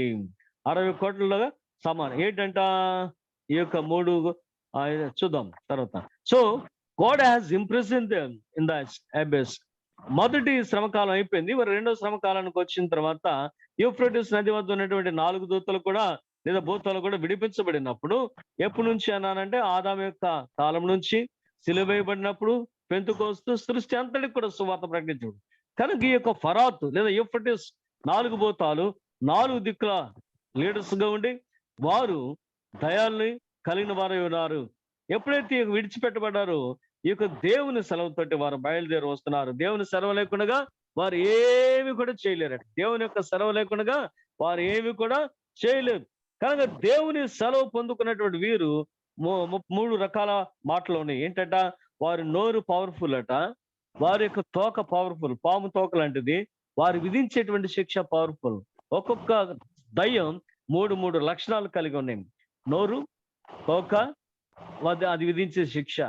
కనుక 20 crores into 3 is equal 60 crores బలమైనటువంటి 60 కోట్ల బలమైనటువంటి దయ్యాలు మనుషుల్ని నాశనం చేస్తూ ఉంటే ఎవరు ఆగలరు భూమి మీద? కనుక వారి దాడికి తట్టుకోలేక ఎంతమంది చచ్చిపోయారంట? ఎంతమంది చచ్చిపోయారు? భూమి మీద ఉన్న మనుషుల్లో 3వ భాగము చంపబడినట్లుగా ఆజ్ఞేయబడిను. ఎప్పుడంట? ఇదే రోజు, ఇదే సమయం, ఇదే గడియలో వారికి అధికారం ఇవ్వబడింది. 15వ వచనంలో మనం చూస్తాం కదా. అదే సమయం, అదే నెల, అదే సంవత్సరం, అదే నెల, అదే దినమున, అదే గంటకు స్థిరపరచబడి ఉందన్న ఆ 4 దూతలు విడిచిపెట్టబడ్డారు. వీళ్ళు ఎలా ఉన్నారు? 17వ వచనం చూడండి ఒకసారి. ఇదిగో ఆ గుర్రములను వాటి మీద కూర్చున్న వారికి నిప్పు వలె, ఎరుపు వర్ణము, నీల వర్ణము, గంధక వర్ణముల మయమరుములు ఉండేను. వారి యొక్క బ్రెస్ట్ ప్లేట్స్ కూడా మనం జ్ఞాపకం చేసుకుంటే ఆల్ దిస్ కలర్స్ ఏమేమంటాడు చూడండి. నిప్పు వలె, ఎరుపు వర్ణం, నీల వర్ణం, గంధక వర్ణముల మయమరుములు ఉండేను. ఆ గుర్రపు తలలు సింహపు తలలు వంటివి. వాటి నోళ్ళ నుండి అగ్ని ధూమ గంధకములు బయలువెళ్చున్నవి. అవి పొగలు కక్కుతున్నాయి అంట. పొగలు కక్కుతున్నాయి. అగ్ని ధూమం వాటి యొక్క, మనకు తెలుసు కదా, హార్స్ అది రైజ్ లో ఉన్నప్పుడు అది కొంచెం ఇది చేస్తూ ఉంటుంది. ఆ నాస్ట్రిల్స్ నుంచి సౌండ్ చేస్తూ ఉంటుంది. అంటే it was ready to run. అది పరిగెట్టడానికి, గ్యాలప్ చేయడానికి ఇట్ ఈస్ రెడీ అన్నమాట. అది ఎప్పుడైతే రెడీగా ఉందో దాని యొక్క ప్రిపరేషన్ మనం చూస్తాం శ్వాస విడిచే విధానంలో. సో ఇక్కడ ఇవి కూడా శ్వాస విడిచే విధానంలో ఏమొస్తాయి? అగ్ని బయటకు వస్తుంది. అంటే దానికి ఇవ్వబడిన బ్రెస్ట్ ప్లేట్స్ గురించి మరొకసారి, ఆ మైమరుల గురించి మనం చూస్తే ఎలా ఉన్నాయో చూడండి ఒకసారి. ఎరుపు వర్ణము, 17వ వచనం, ఎరుపు వర్ణము, నీల వర్ణము, గంధక వర్ణము, మైమరులు ఉండేను. ఆ గుర్రముల తలలు సింహము తలలు వంటివి. వాటి నోళ్ళ నుండి అగ్ని ధూమ గంధకములు బయలువడుచున్నవి. సల్ఫర్ అండ్ ఫైర్ అంటే ఎక్కడ ఉంది అది? ఇందాక మనం చెప్పుకున్నాం. మండుచున్న అగ్నిగుండం, నిరంతరం అపాధి కొరకు ఏర్పాటు చేయబడిన అగ్నిగండకం ఎలా ఉందో వీటి యొక్క పవర్ఫుల్, ఈ వీటి నుంచి కూడా అదే పవర్ వస్తుంది. Sulphur and fire is coming out of the nostrils of this horses. ఈ దయాల నుంచి వస్తుంది. కనుక ఎంత పవర్ఫుల్ గా వీళ్ళకి అధికారం ఇచ్చాడో యేసయ్య, దానిని మనం జ్ఞాపకం చేసుకున్నట్లయితే ఈ 3 దెబ్బల చేత అనగా వీటి నోళ్ళ నుండి బయలువెడుచున్న అగ్ని ధూమ గంధకముల చేత మనుషుల్లో 3వ భాగం చంపబడిను విత్ దిస్ పవర్. దాని నుండి వస్తున్నటువంటి సల్ఫర్, ఫైర్ అండ్ సల్ఫర్, ఈ శ్వాసకే మనుషుల్లో 3వ భాగం చచ్చిపోయినట్లుగా మనం చూస్తాం. ఆ గుర్రముల బలము వాటి నొసలేందును వాటి తోకలేందును ఉన్నది.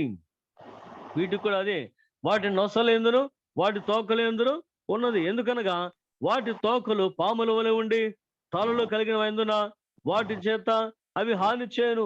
అక్కడేమో స్కార్పియన్, ఇక్కడేమో పాము, అక్కడేమో తేలు, దీని ముందు శ్రమల్లో తేలు, ఇక్కడ పాములు. నాస్ట్రిల్స్ నుంచి సల్ఫర్ ఫైర్ వస్తుంది, తోకల్లో నుంచి పాము విషయం వస్తుంది. అవి హాని చేసినప్పుడు 3వ భాగం మనుషులు చనిపోయారు. ఈ దెబ్బల చేత చావక మిగిలిన జనులు దయ్యములను, చూడను వినను నడువ శక్తి లేని బంగారు, వెండి, కంచు, రాయి, కరత చేయబడిన తమ హస్తకృతములైన విగ్రహములను పూజింపకుండా విడిచిపెట్టినట్లు మారు మనసు పొందలేదు. మానవుని యొక్క హృదయం ఎంత కఠినంగా ఉంటుందో ఒక్కసారి మరలా మనం జ్ఞాపకం చేసుకుందాం ఈ రాత్రి. మానవుని యొక్క హృదయం ఎంత కఠినంగా ఉంటుందో. అయ్యా, ఇన్ని శ్రమలు చూసావు కదా, 4 శ్రమలు చూసావు, ఏంటి నీ పరిస్థితి? మార్పు లేదు. 5వ శ్రమ చూసావు, ఏంటి నీ పరిస్థితి? మార్పు లేదు. 6వ శ్రమ చూస్తున్నావు, ఏమిటి నీ పరిస్థితి? Still we worship our idols అంట. Still we worship our idols. మార్పు లేనిటువంటి స్థితి. కనుక సెలవు లేకుండా ఏ దయ్యము మనిషి మీదకు రాదనేది మనకు నేర్చుకున్నాం. ఈ 20 కోట్ల దయ్యాలు 60 కోట్ల శక్తితో ఇదిగో ప్రజలను నాశనం చేస్తున్నప్పుడు కూడా భయము లేనటువంటి వారిగా వారు జీవించారు. సో ఇప్పుడు ప్రభు చేసినటువంటి యొక్క 6వ శిక్ష ఏమిటి అని అంటే, once again it is a reminder to the mankind. Once again it is a reminder to the mankind. మానవాళికి ఇవ్వబడినటువంటి మరొక హెచ్చరిక. This the 6th chance God has given to them. 6వ అవకాశం దేవుడు ఇచ్చాడు. ప్రియులారా, దేవుని బిడ్డలారా, ఎన్ని అవకాశాలు దేవుడు సార్వత్రిక సంఘానికి ఇస్తున్నాడు. కడబోరం రోగి వరకు దేవుడు ఎన్ని ఇస్తున్నాడు.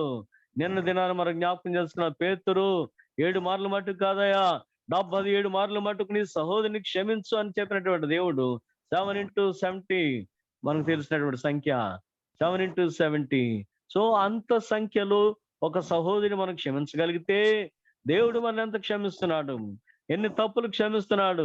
ఒక్కసారి మనం జ్ఞాపకం చేసుకున్నట్లయితే, ఇదిగో ఇశ్రాయేలు, they are the stubborn people.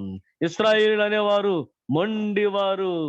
మొండివారు, వారి మెడ స్టిఫ్ నెక్డ్, మెడ బిగిసినటువంటి వారు, అనగా మొండితనం కలిగినటువంటి వారు.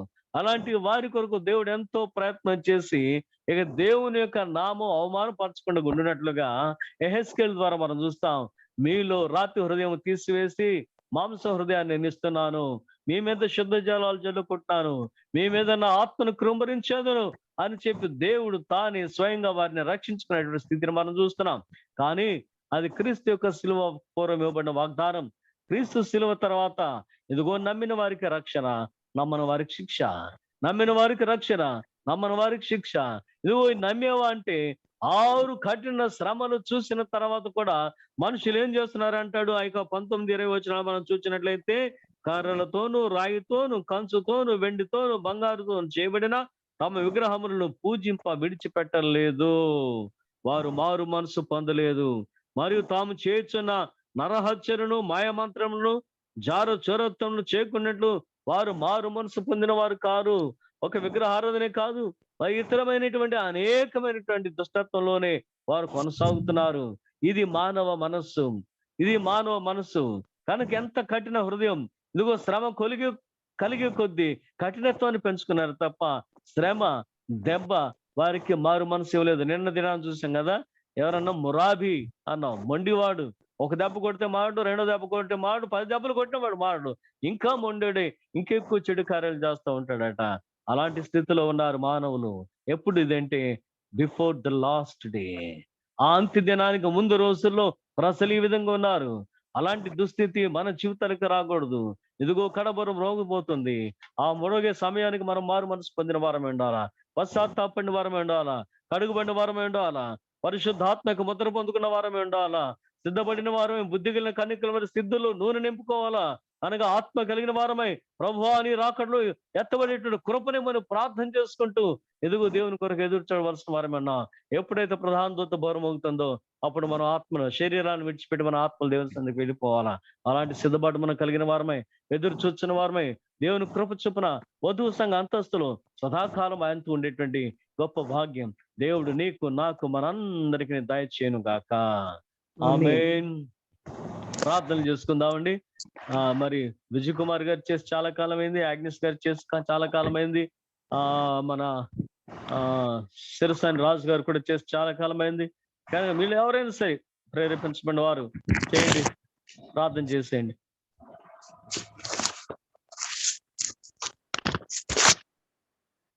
విజయ్ కుమార్ గారు కానీ, ఆగ్నెస్ గారు కానీ, రాజు గారు కానీ, ఇంకా రోజుకి ఇద్దరు చేయండి. ఇవాళ ఇద్దరు చేయండి. మీ ముగ్గురులో ఇద్దరు ఎవరైనా చేయండి అమ్మా. ఉన్నారా టీచర్ గారు? ఉన్నానండి. చేయండి టీచర్ గారు. చేయమంటారండి? వందనాలయ్యా. వందనాలండి, చేయండి. పరిశుద్ధమైన మా ప్రేమ గల తండ్రి, సర్వశక్తి గల దేవ, మీకు వందనాలు చెల్లించుకుంటున్నాం. మా తండ్రి మరి యొక్క దినములో ప్రభా, ఈ సాయంకాల సమయంలో నీ వాక్యాన్ని ధ్యానించడానికి ఇచ్చిన మీ కృపను బట్టి మీకు వందనాలు నాయన. రాబోయే దినాల్లో ప్రభా, మరి రానయ్యున్నటువంటి భయంకరమైనటువంటి ఈ తెగుళ్లను ప్రభా ఎదుర్కోవటానికి నాయన, మరి మేము అట్టి స్థితిలో ఉండకుండా మీ కృపలో మమ్మల్ని భద్రపరచమని సన్నిధిలో ప్రార్థించుకుంటున్నాం. ముఖ్యంగా ప్రభా, మరి ఈ యొక్క ప్రకటన గ్రంథ ధ్యానాలు చేసుకోవటానికి మీరు ప్రభా మా పాస్టర్ గారిని మీరు ప్రేరేపించిన ఆయన, వారిని ఆయన మీ ఆత్మతో నింపి మాకు అనుగ్రహిస్తున్నటువంటి ఈ వాక్యాన్ని బట్టి మీకు వందనాలు చెల్లించుకుంటున్నాం. వినగల చెవులు, గ్రహించగల మనసును మా ప్రతి ఒక్కరికి కూడా మీరు దయచేయమని అడుగుతున్నాం ప్రభా. అయా మా పాస్టర్ గారిని, ప్రభాయ్య గారిని మీరు జ్ఞాపకం చేసుకోనండి. ఆరోగ్యంతో కూడిన దీర్ఘాయుష్ను బిడ్డకు దయచేయమని అడుగుతున్నాం ప్రభా. మరి నీ యొక్క సంఘానికి కావాల్సినటువంటి ఆత్మీయ ఆహారాన్ని అందించడానికి బిడ్డను ప్రభా నీ ఆత్మతో నింపి నా తండ్రి మీరే నడిపించమని అడుగుతున్నాం. మరి కుటుంబాన్ని బట్టి మీకు వందనాలు చెల్లించుకున్నాం ఆయన. మరి అమ్మగారిని బట్టి మీకు స్తోత్రాలు చెల్లించుకుంటున్నాం ప్రభా. విజ్ఞాపనాత్మను బిడ్డకు దయచేసిన ఆయన మా అందరి కొరకు నాయన మీ సన్నిధిలో గోజాడేటువంటి ప్రార్థనాత్మతో నింపినందుకు మీకు స్తోత్రాలు చెల్లించుకుంటున్నాం ప్రభా.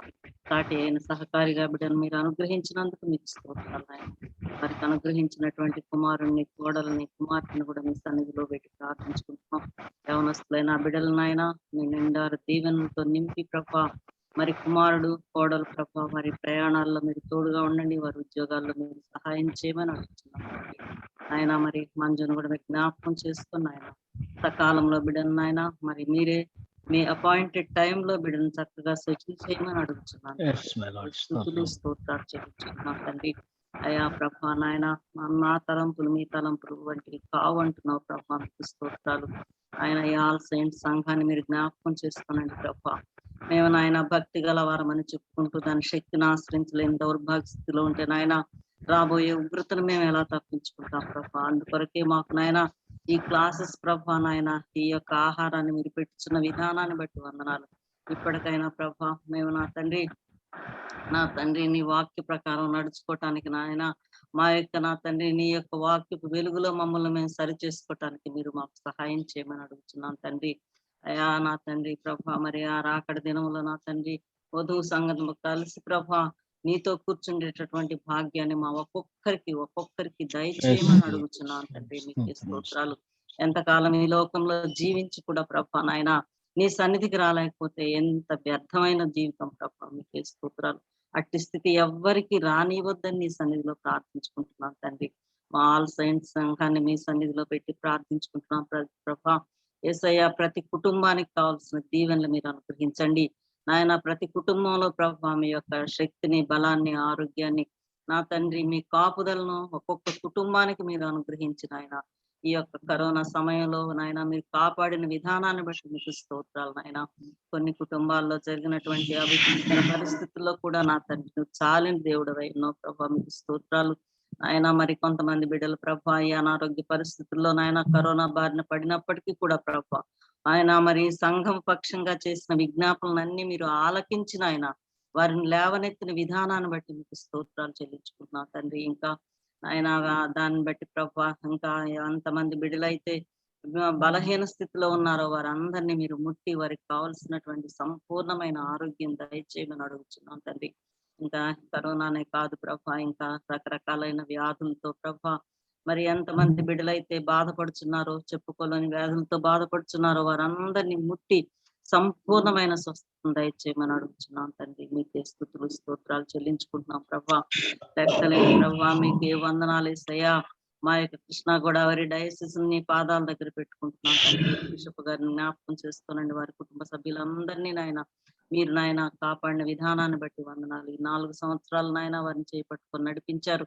అనేక ఇరుకుల్లో, ఇబ్బందుల్లో తండ్రి, వ్యాధుల్లో, బాధల్లో మీరు కాపాడి ప్రభా ఇప్పటి వరకు వారిని నిలబెట్టిన విధానాన్ని బట్టి మీకు స్తోత్రాలు చెల్లించుకుంటున్నాం. రాబోయే సంవత్సర కాలాల్లో కూడా ప్రభా మీరే వారితో ఉండి నాయన మీ పరలోక జ్ఞానం ఇచ్చి నడిపించమని అడుగుతున్నాం.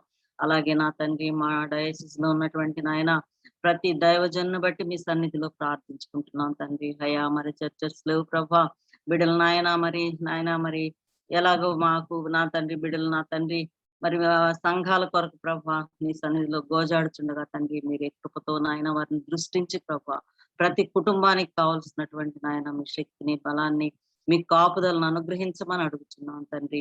అయ్యా మా సంఘంలో కొంతమంది బిడ్డలు ప్రభా మీ సన్నిధానానికి చేరి ఉన్నారు నాయన. అట్టి కుటుంబాలకు కావాల్సినటువంటి ఓదార్పును దయచేయండి ప్రభా. ఆయన నతనయేల్ బాబు గారిని వారి బిడ్డలను మీరు జ్ఞాపకం చేసుకొని ఆయన మేరీ గ్రేస్ ని బట్టి ప్రభా నీ సన్నిధిలో ఆ బిడ్డ ఆనందిస్తుందని నేను నమ్ముతున్నాం తండ్రి. అయా తండ్రి మరి నతనయేల్ బాబు గారికి కూడా ప్రభా మంచి ఆరోగ్యం దయచేసిన ఆయన, ఆరోగ్యంతో కూడిన దీర్ఘాయుష్ నా బిడ్డకు దయచేసిన ఆయన నా తండ్రి. బిడ్డలకు నాయన మీరే ఆదరణ ఓదార్పును దయచేయమని అడుగుతున్నాం తండ్రి. అలాగే ప్రభా రాణిని బట్టి మీ సన్నిధిలో ప్రార్థించుకుంటున్నాం తండ్రి.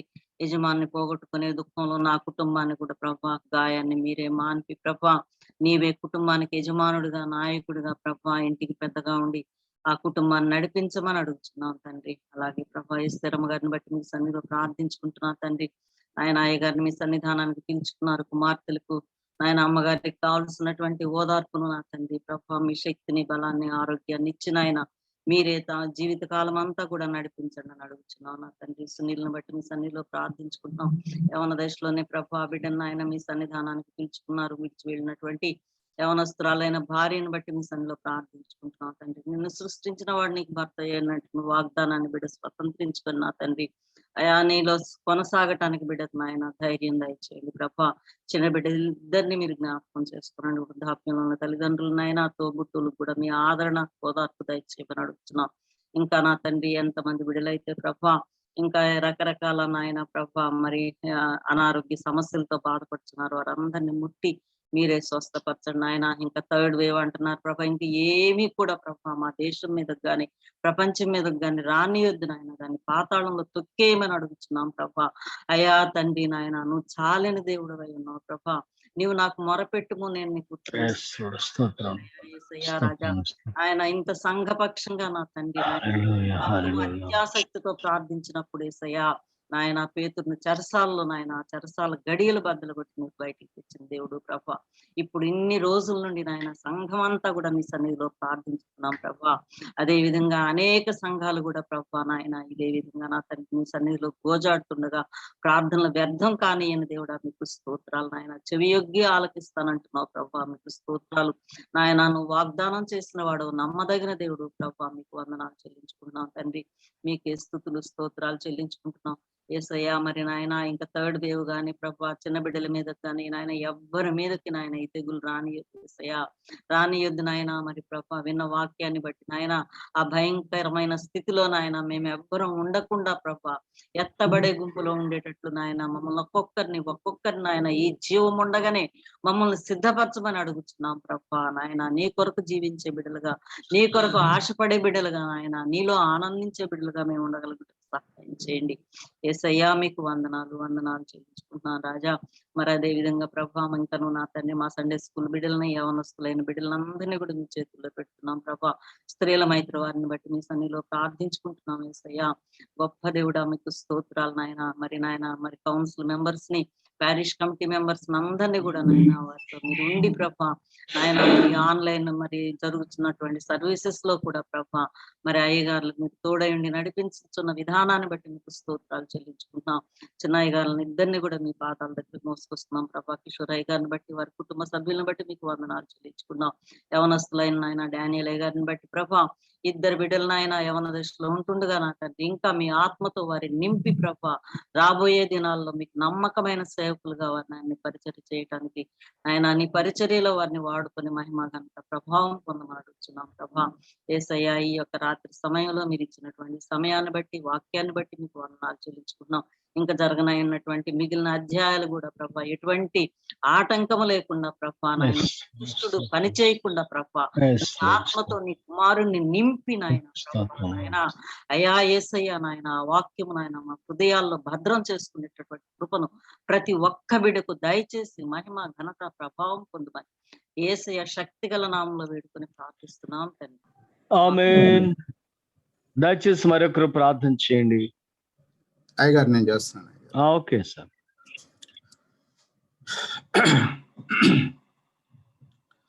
పరమ తండ్రి, మా దేవ, మా రక్షక, సర్వోన్నతుడా, సర్వశక్తివంతుడా, సర్వ సృష్టికర్త, సమస్తానికి అధిపతివైన మా దేవ, సమస్త సృష్టిని శాసించగల శక్తివంతమైన మా గొప్ప దేవ, నీకే వందనాలు, స్తుతులు, స్తోత్రములు నాయన. ఇగో దేవా, మీ యొక్క మహాకృప వల్ల, కనికరం వల్ల, దయ వల్ల నాయన, మా ఎడల మీకున్న అమితమైన ప్రేమ వల్ల నాయన మమ్మల్ని ఆదరించి దేవా, ఈ క్షణం వరకు మరి నాయన మమ్మల్ని అందరినీ నాయన ఆరోగ్యకరమైన స్థితిలో ఉంచి దేవా, ఈ విధంగా సాయంకాల సమయంలో నాయన సంఘ పెద్దలందరితో కలిసి నిన్ను స్తుతించుకొని నిన్ను ధ్యానం చేసి నాయన మమ్మల్ని మేము సరి చేసుకుంటానికి ఈ యొక్క దైవజనులు ద్వారా మాకు వాక్యాన్ని అందిస్తూ మమ్మల్ని ఆదరిస్తున్నటువంటి మీ యొక్క మహాకృపను బట్టి మీకు వేలాది వందనాలు దేవా. తండ్రి, ఈ యొక్క నడిపింపు దయచేయండి ఆయన. ప్రభా, మరి నాయన ఎన్నో మరి తండ్రి అగ్ని ఆరదు, పురుగు చావదు అనేటటువంటి స్థితి ఎంత భయంకరమైనటువంటి స్థితి నాయన. ప్రభువా, మరి అటువంటి స్థితిలోనికి మేము నెట్టబడకుండా తండ్రి మమ్మల్ని మేము సరి చేసుకుంటానికి, నీ అందు భయభక్తులు కలిగి ఉండటానికి నీ కృపను అనుగ్రహించండి ఆయన. బలహీనులము తండ్రి, బలహీనులము నాయన. మానవ జన్మే బలహీనమైన జన్మ నాయన.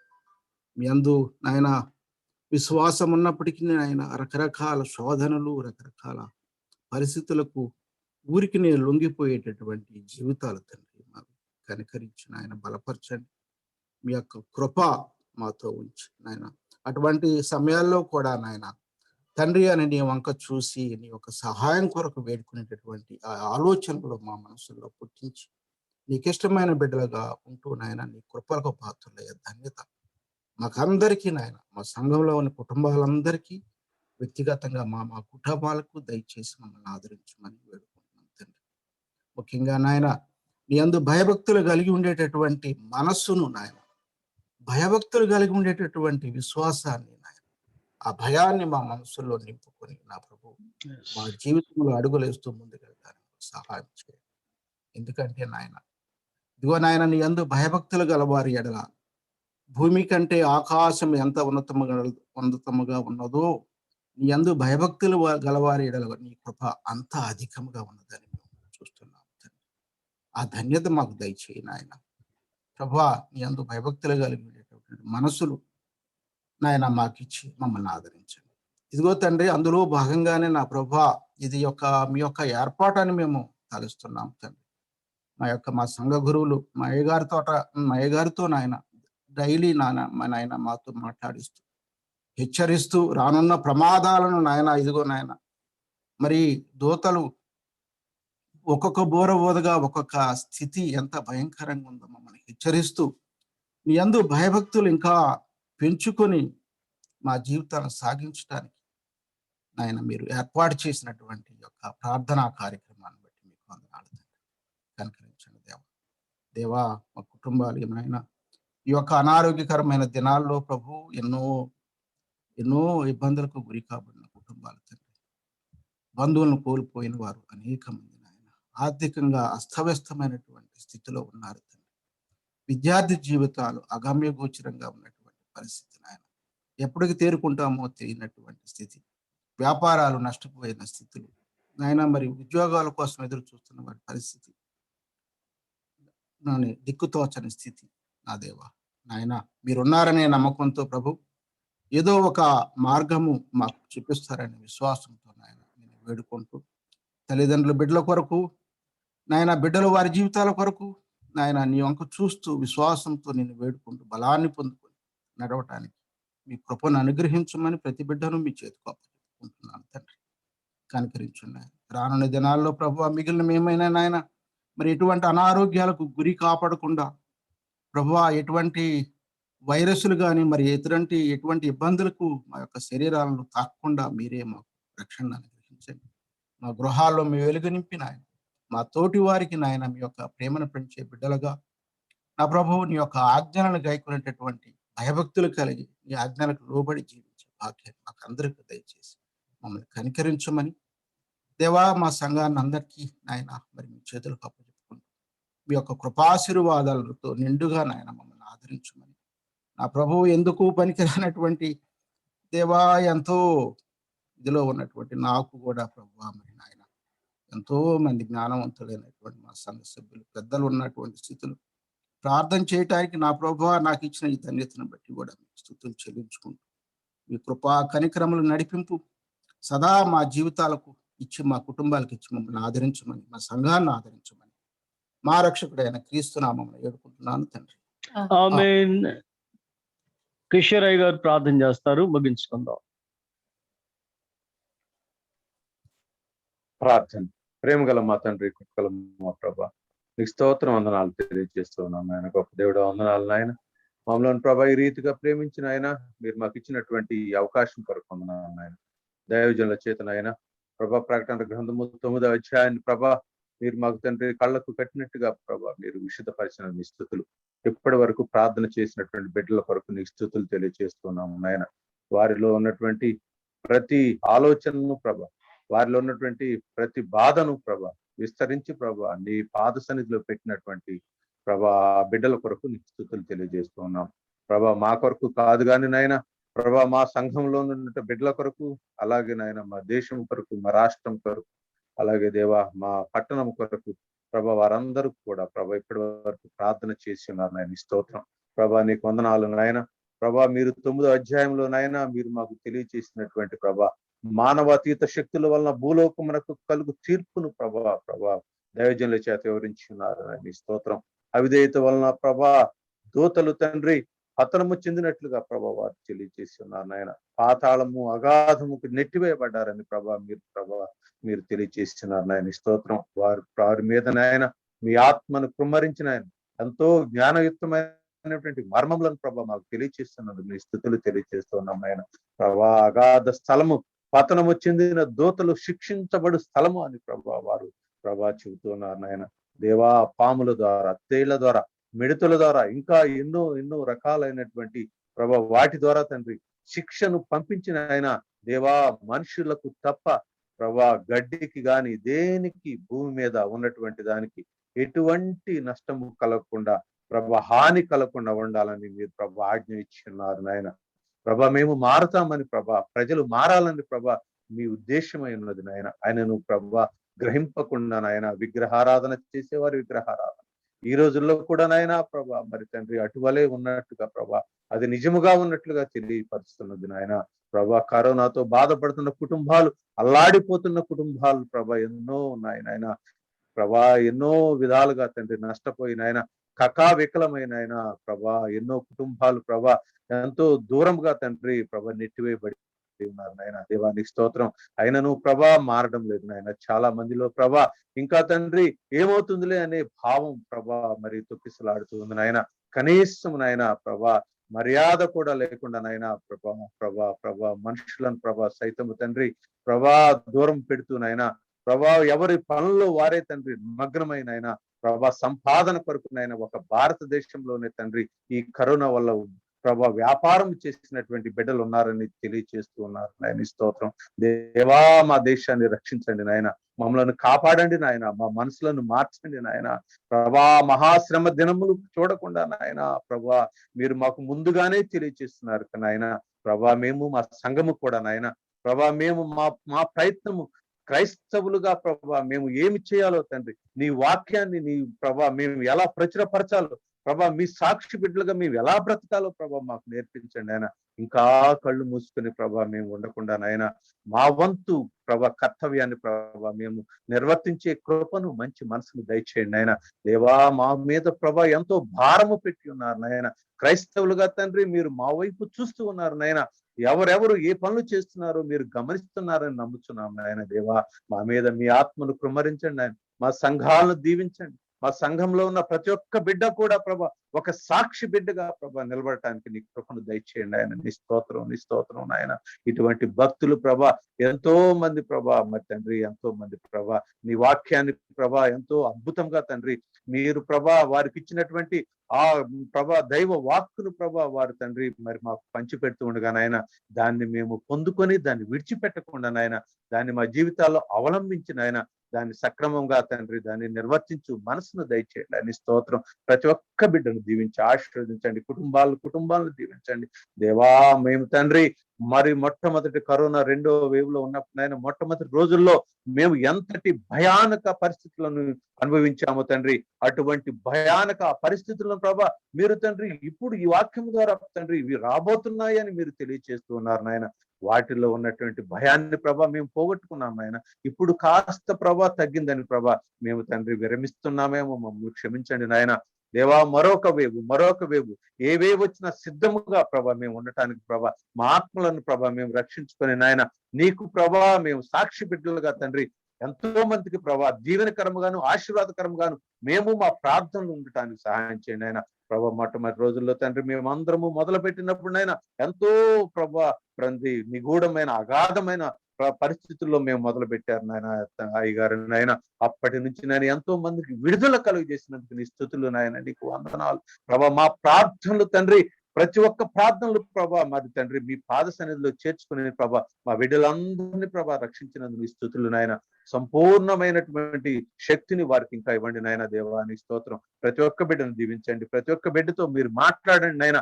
మేము ఏమి చేయాలి ప్రభా నీ కొరకు అనే తపన కలిగి మేము ముందుకు సాగే కృపను దయచేయండి ప్రభా. అలాగే నాయన ఇక్కడ ఉన్న ప్రతి ఒక్క బిడ్డను ఈ జూమ్ మీటింగ్ ద్వారా ప్రభా మీరు తండ్రి పాల్గొన్నటువంటి బిడ్డలందరి కుటుంబాలను ప్రభా మీరు ఆశీర్వదించండి నాయన. సాయంకాలం అవుతుంది అంటే నేను 6 గంటల నుంచి 7:30 గంటల వరకు నాయన నీ దైవ వర్తమానాన్ని వినుట ప్రభా నీ చిత్తమని ప్రభా మేము ఎంతో సంతోషంగాను ప్రభా మా హృదయాలను నీ వైపు త్రిప్పుకొని వినగల చెవులను పెట్టుకొని ప్రభా బుద్ధి కలిగి ప్రభా ప్రతి ఒక్క కుటుంబము ప్రభా ఎంతో ప్రభా మరి దీన మనసుతో ప్రభా నిన్ను ప్రభా మా కుటుంబాలకు ఆహ్వానించిన విధం కొరకు వందనాలు. ఈ కార్యాలు ప్రభా ఆగకుండా నాయన మరి ఎక్కువ రోజులు ప్రభా దీన్ని తండ్రి మేము తండ్రి చేసుకోవటానికి ప్రభా మరి ముఖ్యంగా ప్రతి రోజు ప్రభా మరి ఈ అవకాశాన్ని ప్రభా ఇచ్చినటువంటి మరి దైవజనులకు ప్రభా వారి తరఫున వారి కుటుంబం తరఫున ప్రభా నీ స్తుతులు తెలియజేస్తున్నాం. భారమైనను ప్రభా వయస్సులో పెద్దవారైనను తండ్రి ఎంతో జ్ఞానమును ఇచ్చి ఎంతో సమయాన్ని ఇచ్చిన ఆయన ఎంతో శక్తిని ఆరోగ్యాన్ని ఇచ్చిన ఆయన మీరు నిలబెట్టి ప్రభా ఈ నడిపిస్తున్న నీ స్తుతులు తెలియజేస్తున్నాం. ప్రతి ఒక్క బిడ్డను దీవించి ఆశీర్వదించి మా కుటుంబాలన్నిటికీ నీ దీవెనలతో కుమ్మరించగలని మహాప్రభును ప్రియకుమారుడైన యేసుక్రీస్తు వారి దీవెనామున వేడుకొని ప్రార్థిస్తున్నాం తండ్రి. ఆమేన్. ప్రార్థన. మహోన్నతుడైన మా ప్రియ పరలోక తండ్రి మీ ఘననామానికి వందనాలు స్తుతులు స్తోత్రాలు చెల్లించున్నాం.